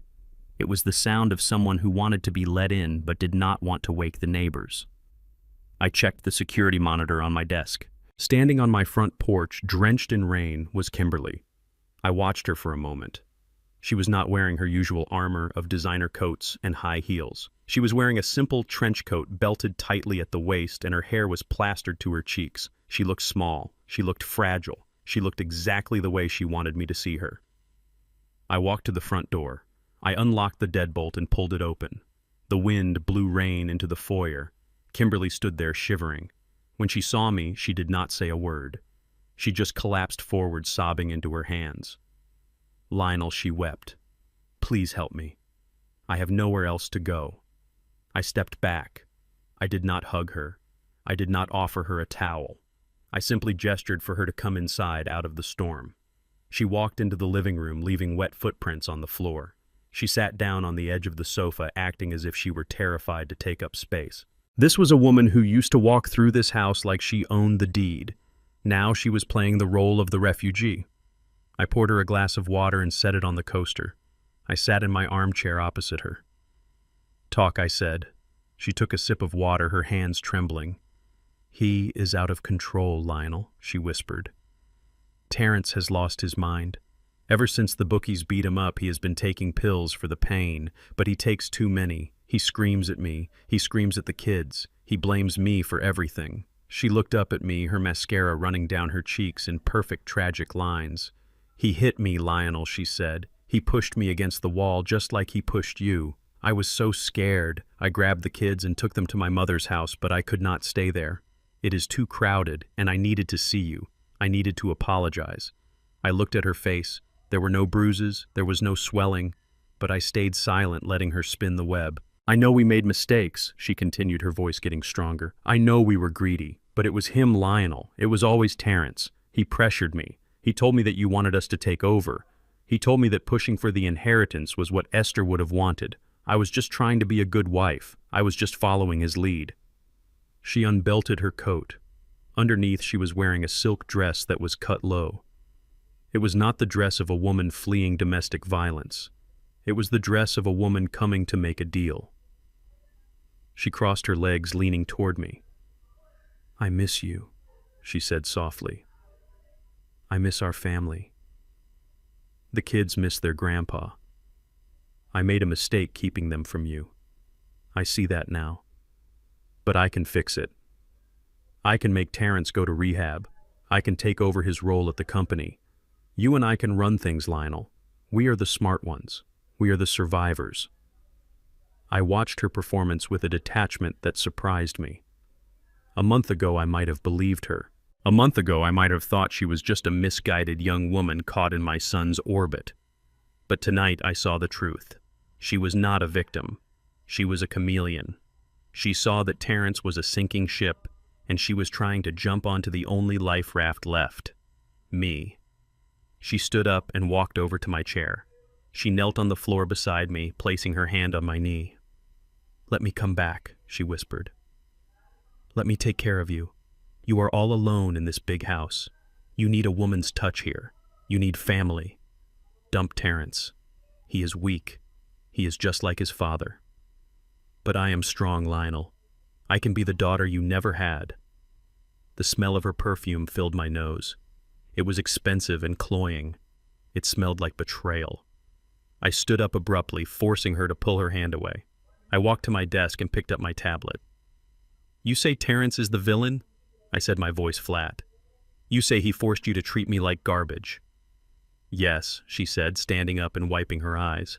He poisoned my mind against you. I always respected you, Lionel. I always loved you.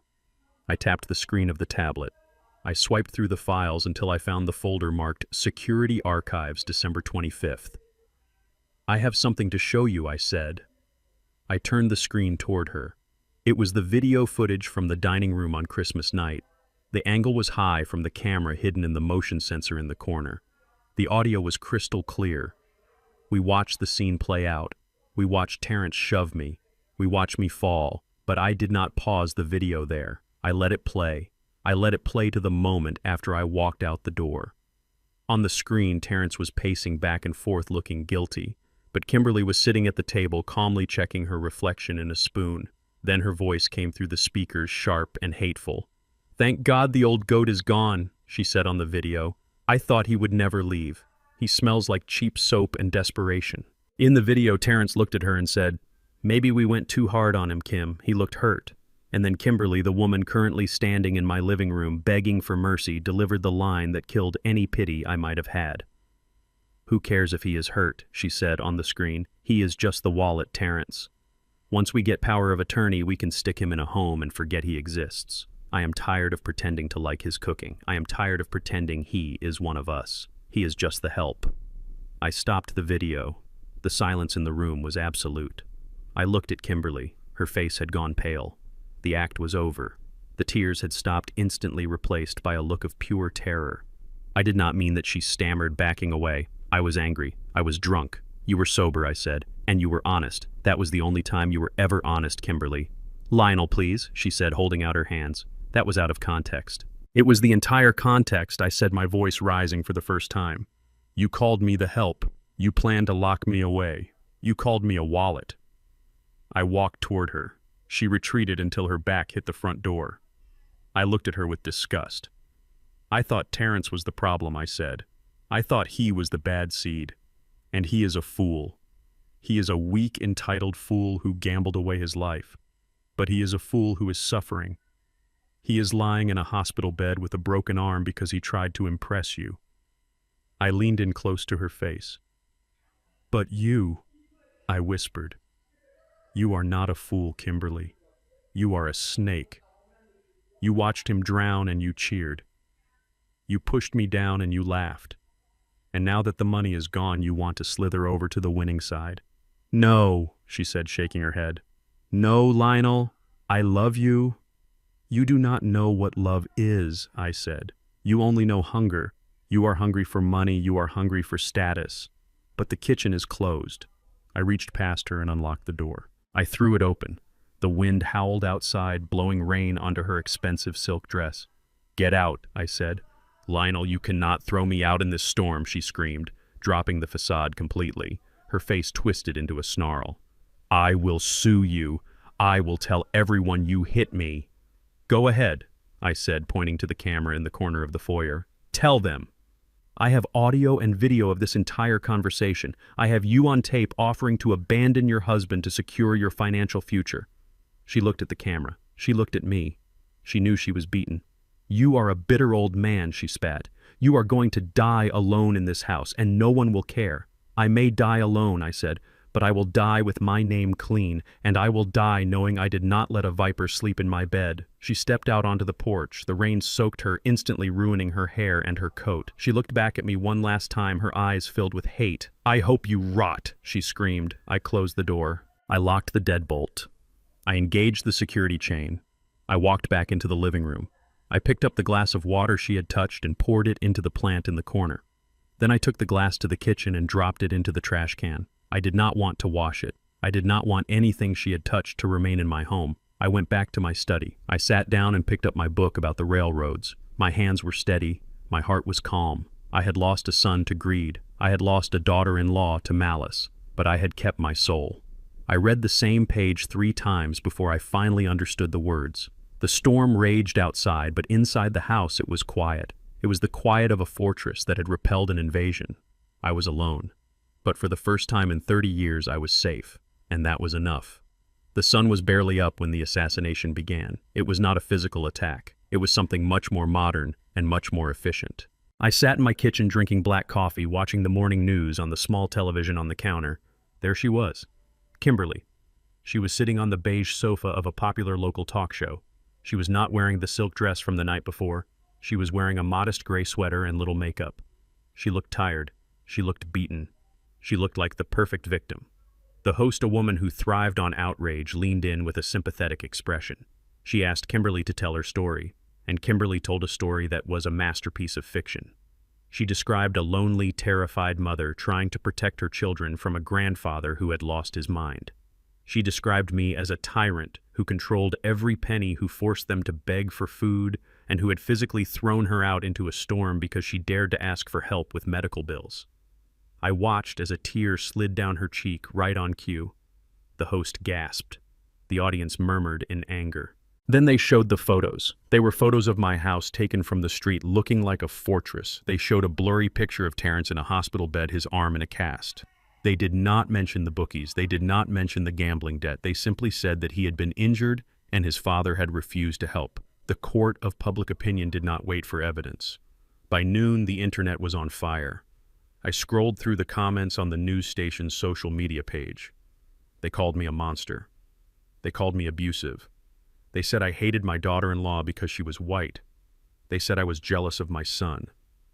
The hashtag boycott Stone Logistics began to trend.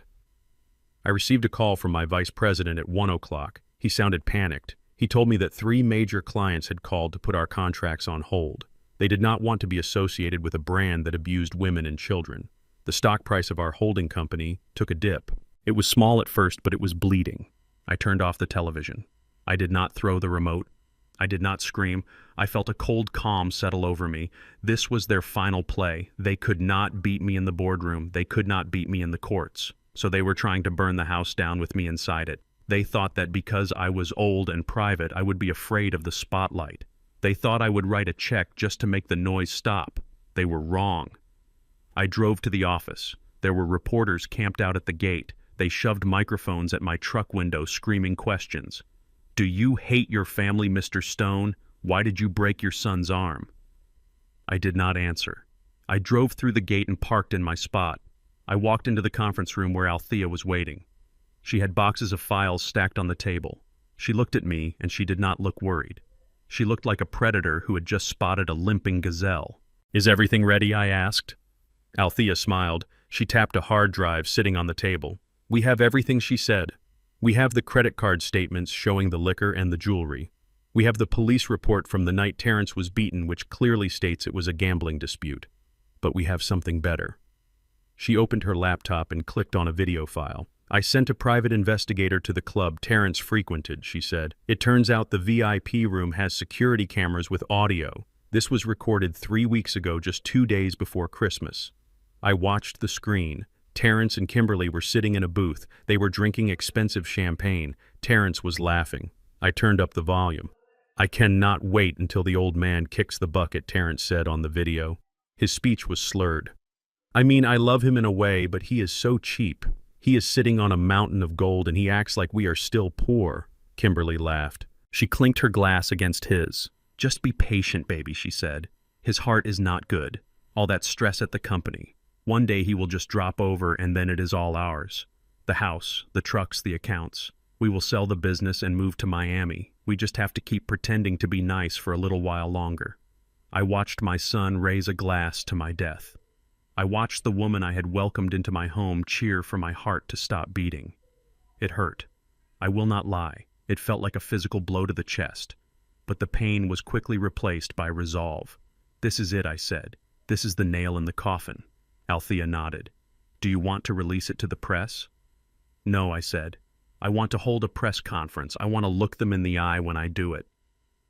We scheduled the conference for 4 o'clock that afternoon. We set up a podium in the main warehouse. I wanted the backdrop to be the trucks. I wanted the backdrop to be the work.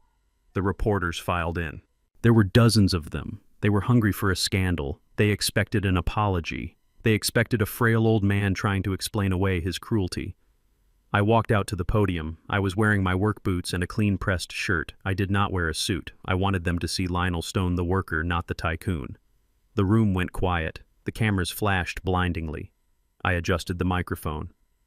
"My name is Lionel Stone," I said. My voice echoed through the warehouse. "I founded this company 40 years ago with 2 hands and a strong back. I have never stolen a dime. I have never hit a woman. And I have never abandoned a child." A reporter from the back shouted out. "But your daughter-in-law says you left them destitute. She says you are punishing them." I looked at the reporter. "I am not punishing them," I said. "I am stopping them from punishing me." I signaled to Althea. She pressed a button on the laptop connected to a large projection screen behind me. The video from the club began to play. The sound of Terrence's voice filled the room, the sound of his laughter, the sound of his wish for my death. The reporters stopped taking notes. They stared at the screen. The atmosphere in the room shifted instantly. The air was sucked out of the warehouse. The video ended. The screen went black. I looked out at the sea of faces. "You ask why I cut them off," I said. "You ask why I closed my wallet. You just heard the answer." They were not waiting for an inheritance. They were waiting for a funeral. I paused, letting the words sink in. "I love my son," I continued. "I paid his medical bills yesterday, even though he does not know it. I have paid for his house, his car, and his food for his entire adult life. But I will not pay for people to bet on the date of my death." I picked up a stack of papers from the podium. "These are the receipts," I said. "These are the gambling debts. These are the luxury vacations taken while they claimed to be broke. I am releasing all of them to the public record today." I looked directly into the camera lens. I knew Kimberly was watching. I knew she was sitting somewhere thinking she had won. "To the public," I said, "do not judge a man until you know the weight of the load he is carrying. And to my family, the free ride is over. If you want money, you can earn it. We are hiring drivers." I walked away from the podium. The room erupted. The reporters were shouting questions, but the tone was different now. They were not attacking. They were shocked. They were scrambling to get the story out to correct the narrative. I walked back to my office.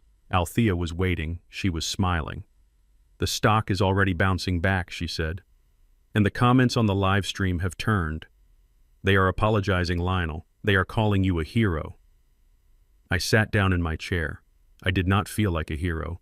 I felt like a father who had just exposed his children's shame to the world. It was necessary, but it was tragic.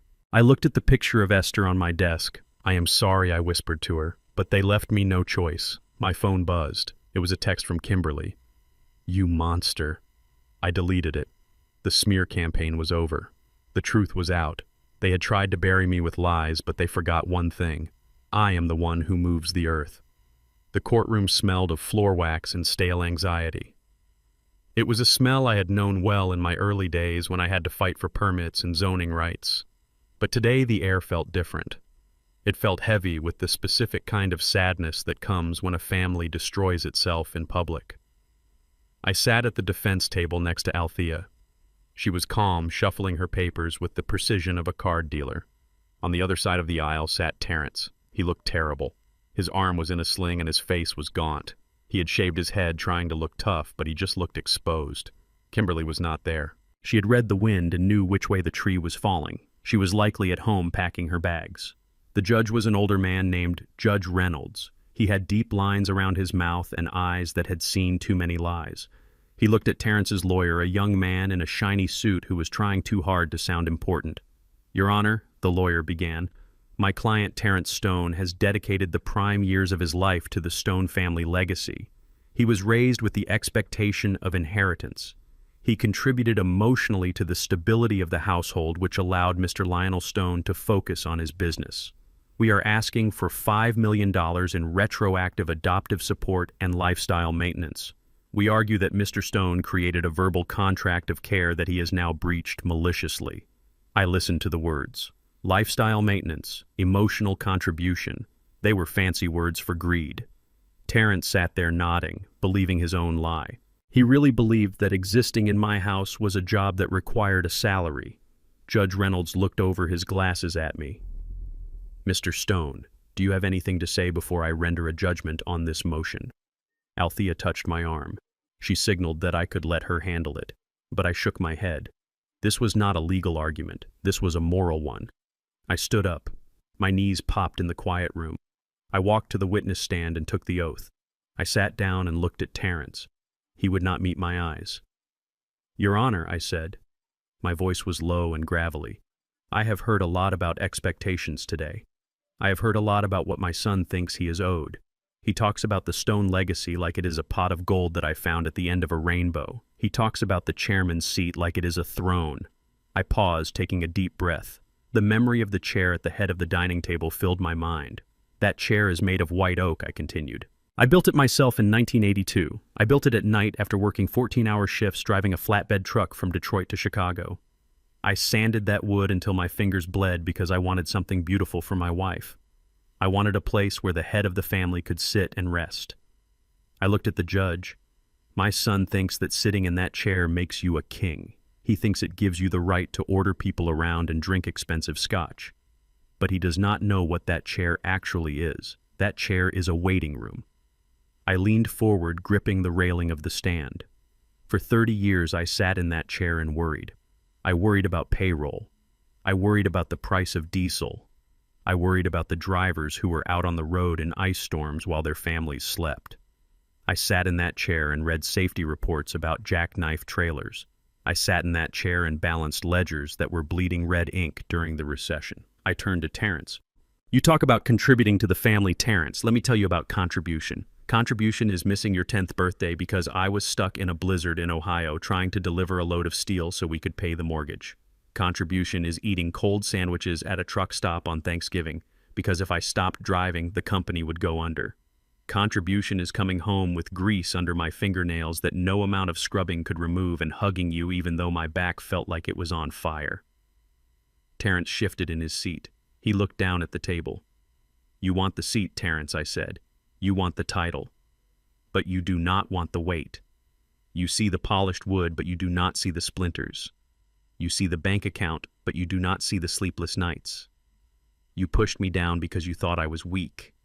You thought that because I limp and because I have gray hair that I was done. But the limp comes from jumping off loading docks. The gray hair comes from holding this family together when your mother could not stop spending money." I felt tears pricking my eyes, but I did not let them fall.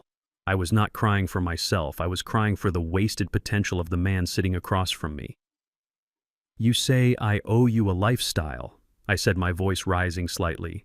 "I gave you a lifestyle. I gave you a debt-free education. I gave you a car that was safer than anything I ever drove. I gave you a job where you could leave at 5 o'clock. I gave you the freedom to never know what it feels like to be hungry. And what did you do with it? You gambled it, you mocked it. You treated the men and women who work for me like they were beneath you. I pointed a finger at him. My hand was shaking not from age, but from the sheer force of my conviction. A father owes his son a foundation. I gave you concrete. You chose to build a house of cards on top of it. And now that it has collapsed, you want me to pay for the wreckage. I will not do it. I will not pay you to be useless. I will not pay you to disrespect the labor that put the clothes on your back. That chair is not for sale, Terrence. And it is certainly not for you. Not because I hate you, but because you are not strong enough to carry it. If you sit in it now, it will break you. I sat back. The room was silent. Even the court reporter had stopped typing. The air was thick with the truth. It was a hard truth, the kind that tastes like iron and dirt. Terrence looked up. His face was wet with tears. For the first time, he looked at me and I saw a flicker of shame. He finally understood. It was never about the money. It was about the sweat. Judge Reynolds cleared his throat. He took off his glasses and rubbed the bridge of his nose. He looked at Terrence with a mixture of pity and sternness. "Mr. Stone the younger," he said, "in this court we deal with laws, but we also deal with equity. Equity means fairness. I have reviewed the financial records submitted by the defense. I have seen the history of support provided by your father." The judge picked up his gavel. He held it for a moment, feeling its weight. "There is no statute in the state of Illinois that requires a parent to support an able-bodied adult child indefinitely," the judge said. "There is no law that entitles you to a lifestyle you did not earn. Your claim of an implied contract is dismissed. Your claim of emotional contribution is dismissed." Terrence slumped in his chair. His lawyer closed his briefcase, sensing the end. Furthermore, Judge Reynolds continued, his voice hard as steel. "The court finds this lawsuit to be frivolous and predatory. It is an abuse of the legal system designed to harass a man who has done nothing but provide for you." The judge looked at me. "Mr. Lionel Stone, you are released from all claims. And Mr. Terrence Stone, you are hereby ordered to pay the full legal fees of the defendant. The court also orders you to pay the court costs for wasting the taxpayer's time." The gavel came down. It made a sharp final sound. It sounded like a door slamming shut. Bang! "All rise," the bailiff shouted. I stood up. I felt light. The burden I had carried since Christmas night was gone. I looked at Terrence. He was still sitting there staring at the wood grain of the table. He looked small. He looked like the little boy who used to wait for me at the window. I wanted to go to him. I wanted to put my hand on his shoulder, but I knew I could not. He had to walk out of this room on his own 2 feet. He had to feel the weight of his own life. I turned to Althea. "Let us go," I said. We walked down the aisle. I did not look back. I pushed open the heavy double doors of the courtroom and stepped out into the hallway. The sun was streaming through the windows. It was bright and blinding. I took a deep breath. The air smelled clean. It smelled like the future. I walked to the elevator, my steps echoing on the marble floor. I was an old man with a bad hip and a broken heart, but I was free. And for the first time in a long time, I was ready to go back to work, not to pay for someone else's mistakes, but to build something new. The chair was waiting, and I was ready to sit in it. You would think that a man who had been beaten by loan sharks and publicly disowned by his father would go into hiding. You would think he would find a quiet corner of the world to lick his wounds and think about his mistakes. But Terrence was not a man capable of reflection. He was a creature of ego, and when you strip a narcissist of his feathers, he does not learn to fly, he simply finds a new way to fake it. I thought I had taken everything from him. I took the car, I took the house, I took the job. But I had forgotten the one thing he still possessed, the one thing that opened doors that should have remained locked.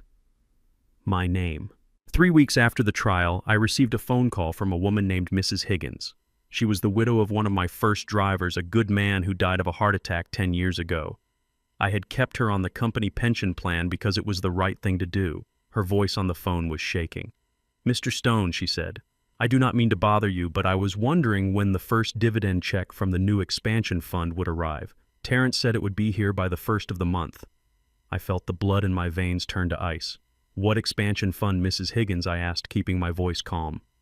"The Stone Family Future Fund," she replied. "Terrence came to my house last week. He looked so thin, poor boy, with his arm in a sling. He told me that you were launching a new private investment tier for friends and family. He said it was guaranteed by the company. I gave him $10,000, Lionel. That was my savings for my hip surgery." I closed my eyes. The rage that filled me was different from the anger I felt at Christmas. That was personal. This was professional. This was predatory. Terrence was using my name, the name I built on 40 years of honest sweat, to rob the very people I had sworn to protect.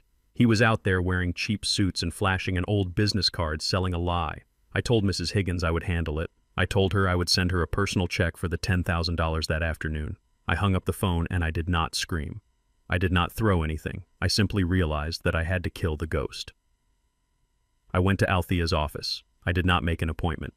I walked past her secretary and into her private room. She was on the phone, but she hung up when she saw my face. "He is using the name," I said. "He is scamming widows using the name Stone." Althea nodded. She had heard rumors. "We can sue him for fraud," she said. "We can send him to jail." "Jail is too good for him," I said. "In jail, he will just be a victim. He will tell everyone his rich father framed him. I want to take away his weapon. I want to take away the name." Althea sighed. "Lionel, you know that is difficult. He is your adopted son. The law says the name is his property now. We cannot just repossess a name like a leased truck. There has to be a way," I said. "You are the best lawyer in Chicago. Find a way. Dig into the past. Dig into the paperwork. I know Joe, his biological father, was a mess. I know the adoption was messy. Find a crack in the foundation, Althea, and bring me a sledgehammer." Althea looked at me for a long moment. Then she picked up the phone. "Get the archives," she said to her assistant. "Bring me the physical files from 1995. For 3 days, Althea disappeared into the basement of the courthouse. I waited. I ran my company. I reimbursed 3 more elderly victims who had fallen for Terrence's scheme. Each check I wrote fueled my resolve. On the 4th day, Althea called me. Her voice was trembling with excitement. "Come to my office," she said. "I found it." When I arrived, there was a single yellow document sitting on her desk. It smelled of mildew and old secrets. "Look at the signature line," Althea said, pointing with a manicured nail. I looked. It was the consent form for the termination of parental rights the document Joe Ratz needed to sign to allow me to adopt Terrence. The signature read, "Joe Ratz." But there was no notary stamp, and the date next to it was written in a different ink. Althea leaned back in her chair, a shark-like grin on her face. "Joe never legally surrendered his rights," she explained. "The notary log from that day shows no entry for Joe Ratz. The lawyer your late wife hired was a cheap strip mall attorney who cut corners. He forged the notary seal, but he forgot to file the affidavit of service." "What does that mean?" I asked, my heart pounding. "It means the adoption was technically defective," Althea said. "It means that in the eyes of the strict letter of the law, the process was never completed. We never noticed because no one challenged it. But now we are challenging it. We can petition the court to vacate the adoption decree based on procedural fraud and lack of jurisdiction." And the name I asked. "If the adoption is vacated," Althea said, "his legal name reverts to what it was on his birth certificate." I sat back in the chair. It was the nuclear option. It meant erasing 30 years of fatherhood. It meant admitting that on paper he was never my son. But I thought of Mrs. Higgins. I thought of the $10,000 stolen from a widow. "Do it," I said. The hearing was scheduled for an emergency session. We framed it as a matter of public safety. We argued that Terrence was using a fraudulently obtained identity to commit financial crimes. The judge was a stern woman named Judge Patterson. She had no patience for scammers. Terrence stood in this courtroom alone. He looked small. He looked confused. He thought this was another lawsuit about money. He did not know we were coming for his soul. Althea laid out the case. She showed the forged notary seal. She showed the police reports of the scams. She showed the affidavits from the victims. Then she played her ace. "Your Honor," Althea said, "the name Stone is a trademark of integrity. This man has no biological right to it, and due to the defective legal process, he has no statutory right to it. He is using it as a costume to prey on the vulnerable. We ask the court to correct the clerical error of 1995 and restore his true identity." The judge looked at Terrence. "Mr. Stone, or rather Mr. Ratz, do you have anything to say?" Terrence stammered. but I have been Terrence Stone my whole life. My driver license says Stone. My passport says Stone. Because you have been living a lie, the judge said, cutting him off. A lie that your stepfather graciously allowed you to live until you weaponized it against his community. The judge picked up her pen. She signed the order with a flourish. The petition to vacate the adoption is granted, the judge declared. The Department of Vital Records is ordered to amend the birth certificate of the respondent immediately. Furthermore, the respondent is hereby permanently enjoined from using the name Stone in any commercial, financial, or legal capacity under penalty of contempt of court. She looked down at him. You leave this courtroom today as Terrence Ratz. I suggest you start living a life that does not shame that name too. The gavel banged. I stood up. I looked at him. He was staring at the floor. He was shaking. He had lost the house. He had lost the money. But he always had the swagger of a Stone. He always had the armor of my reputation. Now he was naked. He was just a Ratz. I walked past him. Goodbye, Mr. Ratz, I said. He did not answer. He could not. He no longer knew who he was. I walked out of the courthouse and into the sunlight. I pulled out my phone and called Mrs. Higgins. It is over, I told her. He will never hurt anyone with my name again. I hung up. I felt a lightness in my chest that I had not felt in years. I had cut the final cord. The parasite had been removed. I walked to my truck. I saw a young man walking down the street wearing a Stone Logistics hat. He nodded at me with respect. Nice truck, Mr. Stone, he said. Thank you, son, I said. I climbed in and started the engine. The name on the side of the door seemed to shine a little brighter. It was my name. It was clean, and I was going to keep it that way. Kimberly was a survivor. I will give her that much. A cockroach is also a survivor, but you do not invite it to dinner. 3 months after Terrence was publicly stripped of my name and my money, Kimberly had filed for divorce. She did not even wait for the ink to dry on his new birth certificate. She packed her bags, left him in his rented apartment with his broken arm and his shattered ego, and went hunting. I heard about her new target from the gossip columns in the business section. His name was Arthur Sterling. He was a real estate developer from New York who had just moved to Chicago to oversee a massive skyscraper project. Arthur was 55 years old, wealthy, and notoriously fond of younger women who knew how to listen to his stories. Kimberly fit the profile perfectly. She had reinvented herself again. She was no longer the abused wife of a gambling addict. Now she was the tragic widow of a lost fortune, a sophisticated woman who had been swindled by a cruel father-in-law. I saw photos of them at galas. Kimberly was wearing diamonds again. She was smiling that practiced smile, the one that did not reach her eyes. She was whispering in Arthur's ear, probably telling him how misunderstood she was, probably telling him that she just needed a strong man to protect her. She was climbing the ladder again, rung by rung, using her charm as a grappling hook. I did not intervene at first. I was busy rebuilding my relationship with the twins who were now living with Kimberly's mother while she played the socialite. I paid their tuition directly to the school as promised, and I saw them every Tuesday. They seemed happier away from the toxicity of their parents. But then Arthur Sterling called me. It was a Tuesday afternoon. I was in my office reviewing shipping manifests. My assistant buzzed me. Mr. Sterling is on line 1, she said. He says it is regarding a logistics contract for his new building. I picked up the phone. I knew Arthur vaguely. We had done business in the 80s. He was a shark, but he was an honest shark. Lionel Arthur boomed, his voice full of confidence. Long time no see. I am looking for a reliable fleet to haul steel for the new tower. I hear Stone Logistics is the only game in town worth playing. We talked business for 10 minutes. We haggled over rates per ton. We discussed delivery schedules. Arthur was sharp. He knew his numbers. We shook hands verbally on a multi-million-dollar deal. Then the conversation shifted. By the way, Lionel Arthur said, his voice softening, I believe I am dating your daughter-in-law, Kimberly. I paused. I swiveled my chair to look out the window. She is my former daughter-in-law, Arthur, I corrected him. She divorced my son last month. Right, Arthur said. Sad story, that. She tells me you were quite hard on them, Lionel. Cut them off without a penny. Kicked them out in the snow.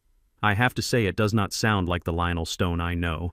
But women have a way of seeing things differently, I suppose. I could hear the doubt in his voice. He was fishing. He wanted to know if he was sleeping with a victim or a viper. She is a charming woman, I said carefully. She has a talent for storytelling. She certainly does. Arthur laughed. She is very fond of you, actually. She says she forgives you. She says she just wants to move on. In fact, we are thinking of moving in together. I am closing on the penthouse at the new Ritz-Carlton next week. She is already picking out curtains. I felt a cold shiver go down my spine. The Ritz-Carlton, the penthouse. She was about to secure another fortress. She was about to latch on to another host. And Arthur, for all his business acumen, was walking right into the trap. "Arthur," I said, "we have known each other a long time. We are both men who built our empires from the ground up." "Yes, we are," Arthur agreed. "I do not give advice on personal matters," I said. "But since we are about to be partners on this steel contract, I owe you full transparency." "I appreciate that, Lionel," Arthur said. "What is on your mind?" "I am not going to tell you who she is," I said. "I am not going to tell you what she did to my son or to me. You would think I was just a bitter old man." I paused, letting the silence hang heavy on the line. "But I will say this," I continued. "Before you sign that deed, before you let her pick out those curtains, just ask her one question." "What question is that?" Arthur asked. "Ask her about Christmas night," I said. "Ask her what she said when I fell on the floor. And if she tells you she cried, if she tells you she tried to help me, then you know everything you need to know." Arthur was silent for a long moment. "Christmas night," he repeated slowly. "Just ask her," I said. "And Arthur, check your credit card statements, just to be safe." I hung up. I did not need to say anything else. Arthur was not a fool.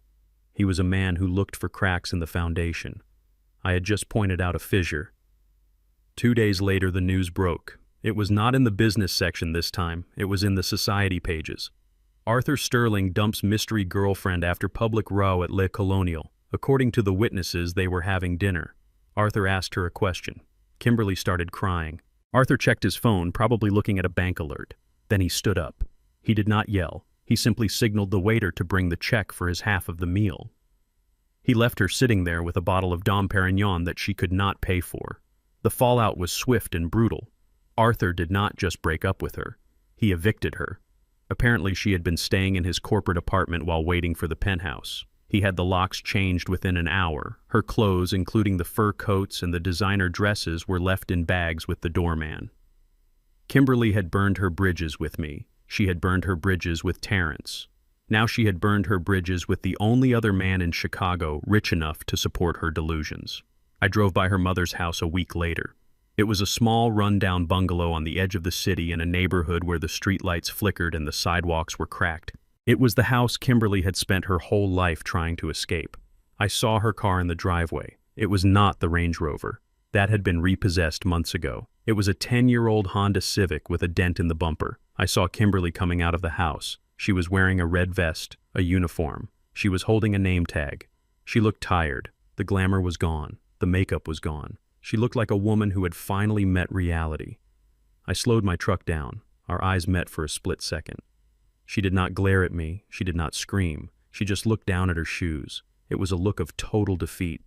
I watched her get into the dented car and drive away to her shift at the supermarket. She would spend her day scanning groceries for other people. She would watch other families buy turkeys and wine. She would touch the things she used to take for granted, but she could not take them home. I did not feel happy. I did not feel gloating. I felt a sense of cosmic order. She had wanted to be a queen. She had wanted a throne. But she forgot that a throne must be earned. And now she was exactly where she belonged, serving others. I drove on. I had a meeting with Arthur Sterling to sign the steel contract, and then I had a date with my grandchildren. We were going to get ice cream, and I was going to pay for it with money that I earned, money that was clean, money that no one could ever take away from me. The gold digger had hit rock bottom, and I was finally driving on solid ground. Winter in Chicago is not just a season, it is a judge. It strips away the pretenses and the excuses and leaves you shivering in your truth. For 35 years, Terrence had experienced winter from behind the double-paned glass of a heated mansion or the climate-controlled cabin of a luxury car. He knew winter only as a scenic backdrop for his holiday parties. But now Terrence was learning what winter feels like when you are poor. He was living in a basement apartment in the Austin neighborhood. It was a single room with peeling paint and a radiator that clanked all night but produced no heat. There was no Persian rug on the floor, only cold concrete that sucked the warmth right out of his bones. There was no silver cutlery, only plastic forks he saved from takeout meals. And most importantly, there was no Lionel Stone to pay the rent. Terrence woke up at 4 in the morning. His alarm was the vibration of a cheap prepaid phone on the milk crate he used as a nightstand. He did not hit snooze. He could not afford to hit snooze. If he was late for his shift at the warehouse, he would be fired, and if he was fired, he would be on the street. He sat up groaning. His back was in spasms. His arm, the one the loan sharks had broken, had healed, but it ached with a dull, constant throb in the damp cold. He rubbed his eyes. They were red and rimmed with dark circles. He looked at his hands. They were no longer the soft, manicured hands of a man who held champagne flutes. They were raw. They were covered in blisters and calluses. The knuckles were swollen. They were the hands of a laborer. He got dressed in the dark. He put on a heavy work coat he had bought at a thrift store. It smelled of someone else's cigarettes, but it was warm. He pulled a beanie low over his ears. He walked out into the biting wind to catch the number 56 bus. He sat in the back, surrounded by other men who looked just like him, tired, broken, and trying to survive. He was working for Miller Distribution. It was a rival logistics company, one that I had competed against for years. They did not know who he was. To them, he was just T-Rats, a grunt worker on the loading dock. They did not care about his pedigree. They only cared about how many boxes he could move per hour. I knew where he was working because I make it my business to know everything that happens in my city. But I had never gone to see him. I had stayed away, letting the distance do its work. But fate has a way of arranging meetings when you least expect them. It was a Tuesday morning. I was driving my truck to the west side to inspect a shared facility where some of my overflow cargo was being stored. Miller Distribution shared the lot with us. I pulled my Ford F-150 into the yard. The heater was blasting warm air, and I was listening to the morning news. I felt comfortable. I felt secure. I parked the truck near the loading bays. I poured myself a cup of coffee from my thermos and looked out the window. That is when I saw him. It was a busy morning on the dock. Forklifts were buzzing around like angry hornets. Men were shouting. Steam was rising from their breath in the freezing air. In the middle of the chaos was a figure in a gray hoodie. He was struggling with a heavy crate. It was a crate of industrial machine parts, probably weighing 80 pounds. He was trying to lift it onto a pallet, but his bad arm was giving out. He grunted, his face twisted in pain. He dropped the crate. It hit the concrete with a loud crash. "Hey, idiot!" a voice boomed across the dock. I watched as the foreman, a man named Kowalski, stomped over. I knew Kowalski. He was a bully who enjoyed making small men feel smaller. "You are slowing down the line, rats," Kowalski screamed, spitting on the ground near Terrence's feet. "Pick it up." I watched my son. The old Terrence, the Terrence of 6 months ago, would have screamed back. He would have shouted, "Do you know who I am?" He would have threatened to sue. He would have thrown a tantrum. But this man did not scream. I saw Terrence flinch. He looked down at the crate. He wiped his nose with the back of his dirty glove. "I am sorry, boss," Terrence said. His voice was quiet. It barely carried over the noise of the engines. "I slipped." "I do not pay you to slip," Kowalski yelled, leaning into his face. "I pay you to move boxes. If you cannot handle the weight, go home and cry to your mommy. We have 10 guys waiting for this job." I gripped my coffee cup. My knuckles turned white. It is a primal instinct for a father to protect his child. I wanted to open the truck door. I wanted to walk over there and tell Kowalski to back off. I wanted to tell him that the boy he was screaming at was the son of Lionel Stone, but I forced my hand to stay on the cup. If I saved him now, I would be robbing him. I would be stealing the most valuable thing he was earning, his dignity. You cannot buy dignity. You cannot inherit it. You have to forge it in the fire of humiliation. You have to build it with sweat. I watched Terrence. He took a deep breath. He did not look at Kowalski. He bent down. He grabbed the crate again. He gritted his teeth. I could see the veins popping in his neck. He engaged his legs. He ignored the pain in his arm. He lifted the crate. He placed it gently on the pallet. Then he turned and grabbed the next one. He was working. He was actually working. I felt a lump form in my throat. It was not pity. It was pride. For the first time in his life, he was not cutting corners. He was facing the mountain, and he was climbing it one rock at a time. I started the engine of my truck. The rumble drew attention. Terrence looked up. He saw the silver Ford. He knew that truck. He had ridden in the passenger seat 1,000 times when he was a boy. He froze. He stood there holding a box of auto parts, his breath clouding in the air. He looked through the windshield. Our eyes met. The distance between us was only 50 feet, but it felt like 50 miles. It was the distance between the penthouse and the pavement. I watched him closely.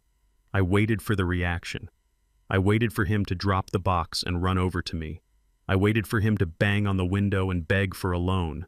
I waited for him to ask to come home. But he did not move. He looked at me. His face was thin, his beard was unkempt, but his eyes were clear. There was no arrogance in them anymore. There was only exhaustion and reality.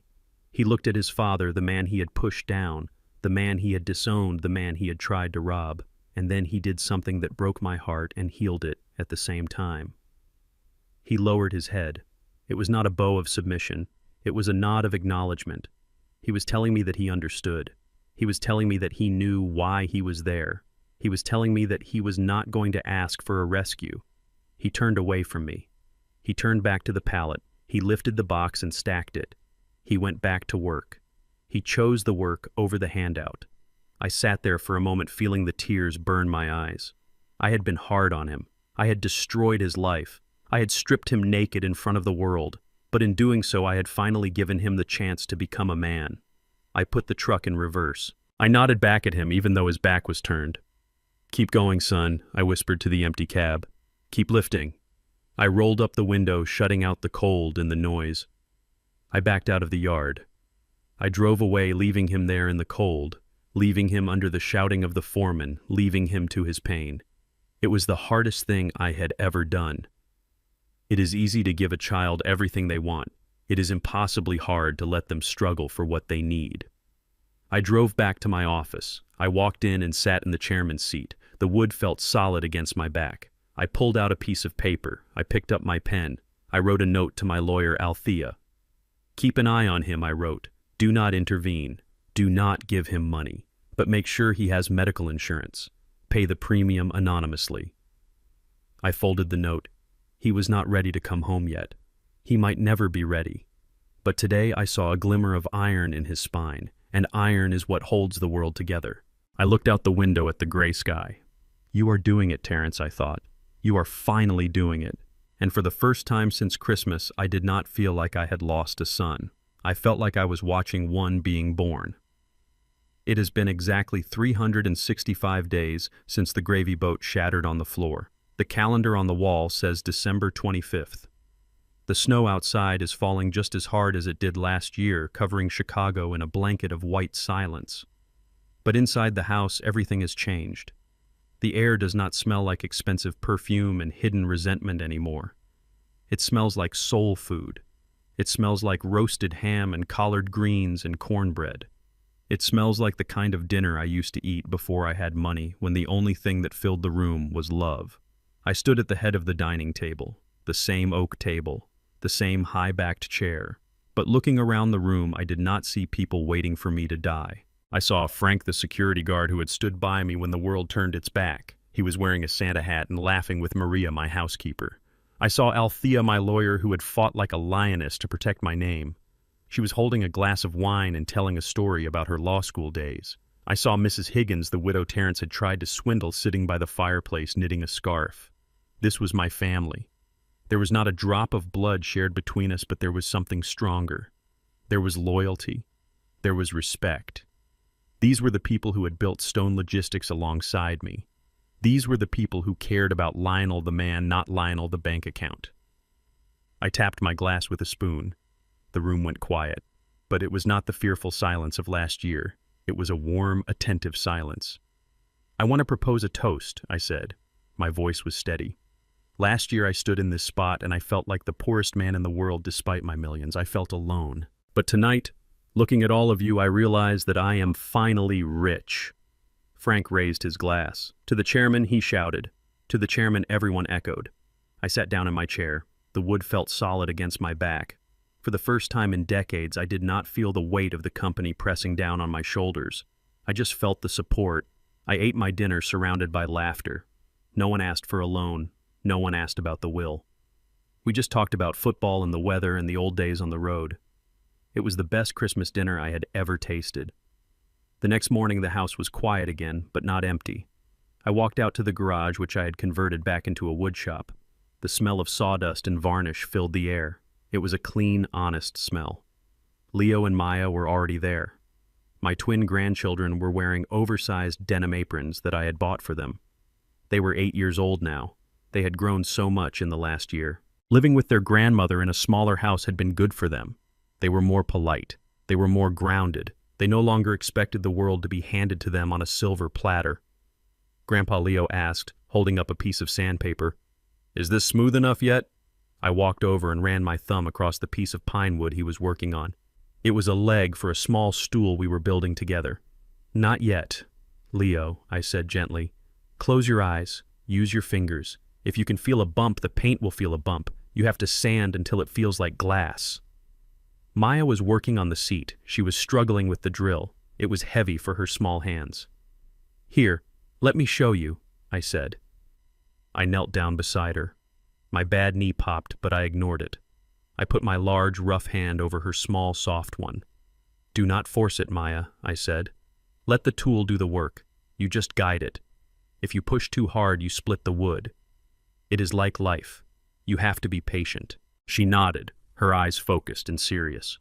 We worked for hours. We did not talk about their parents. We did not talk about the scandal. We talked about angles and joints and glue. We talked about how to build something that lasts.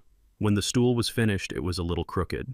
One leg was slightly shorter than the others. It was not perfect. But when Leo sat on it, his face lit up with a pride I had never seen when he opened expensive video games. "I made this," he said. "Yes, you did," I said. "And because you made it, you will take care of it. You will not break it because you know how hard it was to build." That is the lesson I wanted them to learn. That is the inheritance I was leaving them. Not a pile of cash that would rot their souls, but the knowledge that true value comes from the work of your own hands. I looked at them wiping sawdust from their foreheads. They looked like stones. They looked like me. Later that evening, after the kids had gone home, I sat alone in my study. The fire was dying down in the grate. I held a glass of whiskey in my hand, but I did not drink it. I just watched the amber liquid catch the light. I thought about Terrence working on the loading dock in the cold. I heard he had been promoted to shift supervisor because he showed up early every day. He was still paying off his debts. He was still living in a basement. But he was alive. And for the first time, he was real. I thought about Kimberly scanning groceries. I heard she had joined a church group. Maybe she was changing. Maybe she was not. It did not matter anymore. She was part of the past. I turned to the camera in my mind, the one that had been recording this story from the beginning. People ask me why I did it. They ask how a father could be so cold. They ask how I could evict my own blood and watch them fall. I put the glass down on the table. They think family is blood. They are wrong. Blood is just biology. Blood is an accident of birth. Family is a choice. Family is the people who respect you when you are weak and stand by you when you are broke. I stood up and walked over to the replica of the first truck I ever drove sitting on the mantelpiece. I built a company hauling steel. I know about load limits. If you put too much weight on a truck that is not built for it, the axle snaps, the engine blows. I looked at the empty chair behind my desk. For 30 years, I put the weight of my wealth on people who were not built for it. I broke them. I made them weak. Taking the money away was not a punishment. It was a mercy. I took the load off their backs so they could learn how to walk. I picked up the remote to turn off the lights. My name is Lionel Stone. I am a driver. I am a builder, and I am a father, and this chair, I patted the leather back of my seat. This chair is not for sale, it is not for rent, and it is certainly not to be inherited by anyone who has not calloused their hands to earn it. I walked out of the room. The house was dark, but it was not scary. It was peaceful. The chairman has finally retired for the night, and tomorrow the work begins again. I learned that true love is not about shielding your children from every storm. Sometimes it is about letting them get wet so they learn how to build their own shelter. For years, I confused providing with parenting, and I created a monster who thought the world owed him a living. The hardest thing a father can do is close his wallet to open his child's eyes. Dignity cannot be inherited, and respect cannot be bought. The chairman's seat is not a throne for the entitled, it is a resting place for the weary who have earned it through honest sweat. If you agree that respect must be earned, hit that like button. And tell me in the comments, would you have forgiven Terrence sooner, or did I do the right thing by letting him hit rock bottom? Don't forget to subscribe for more stories of justice.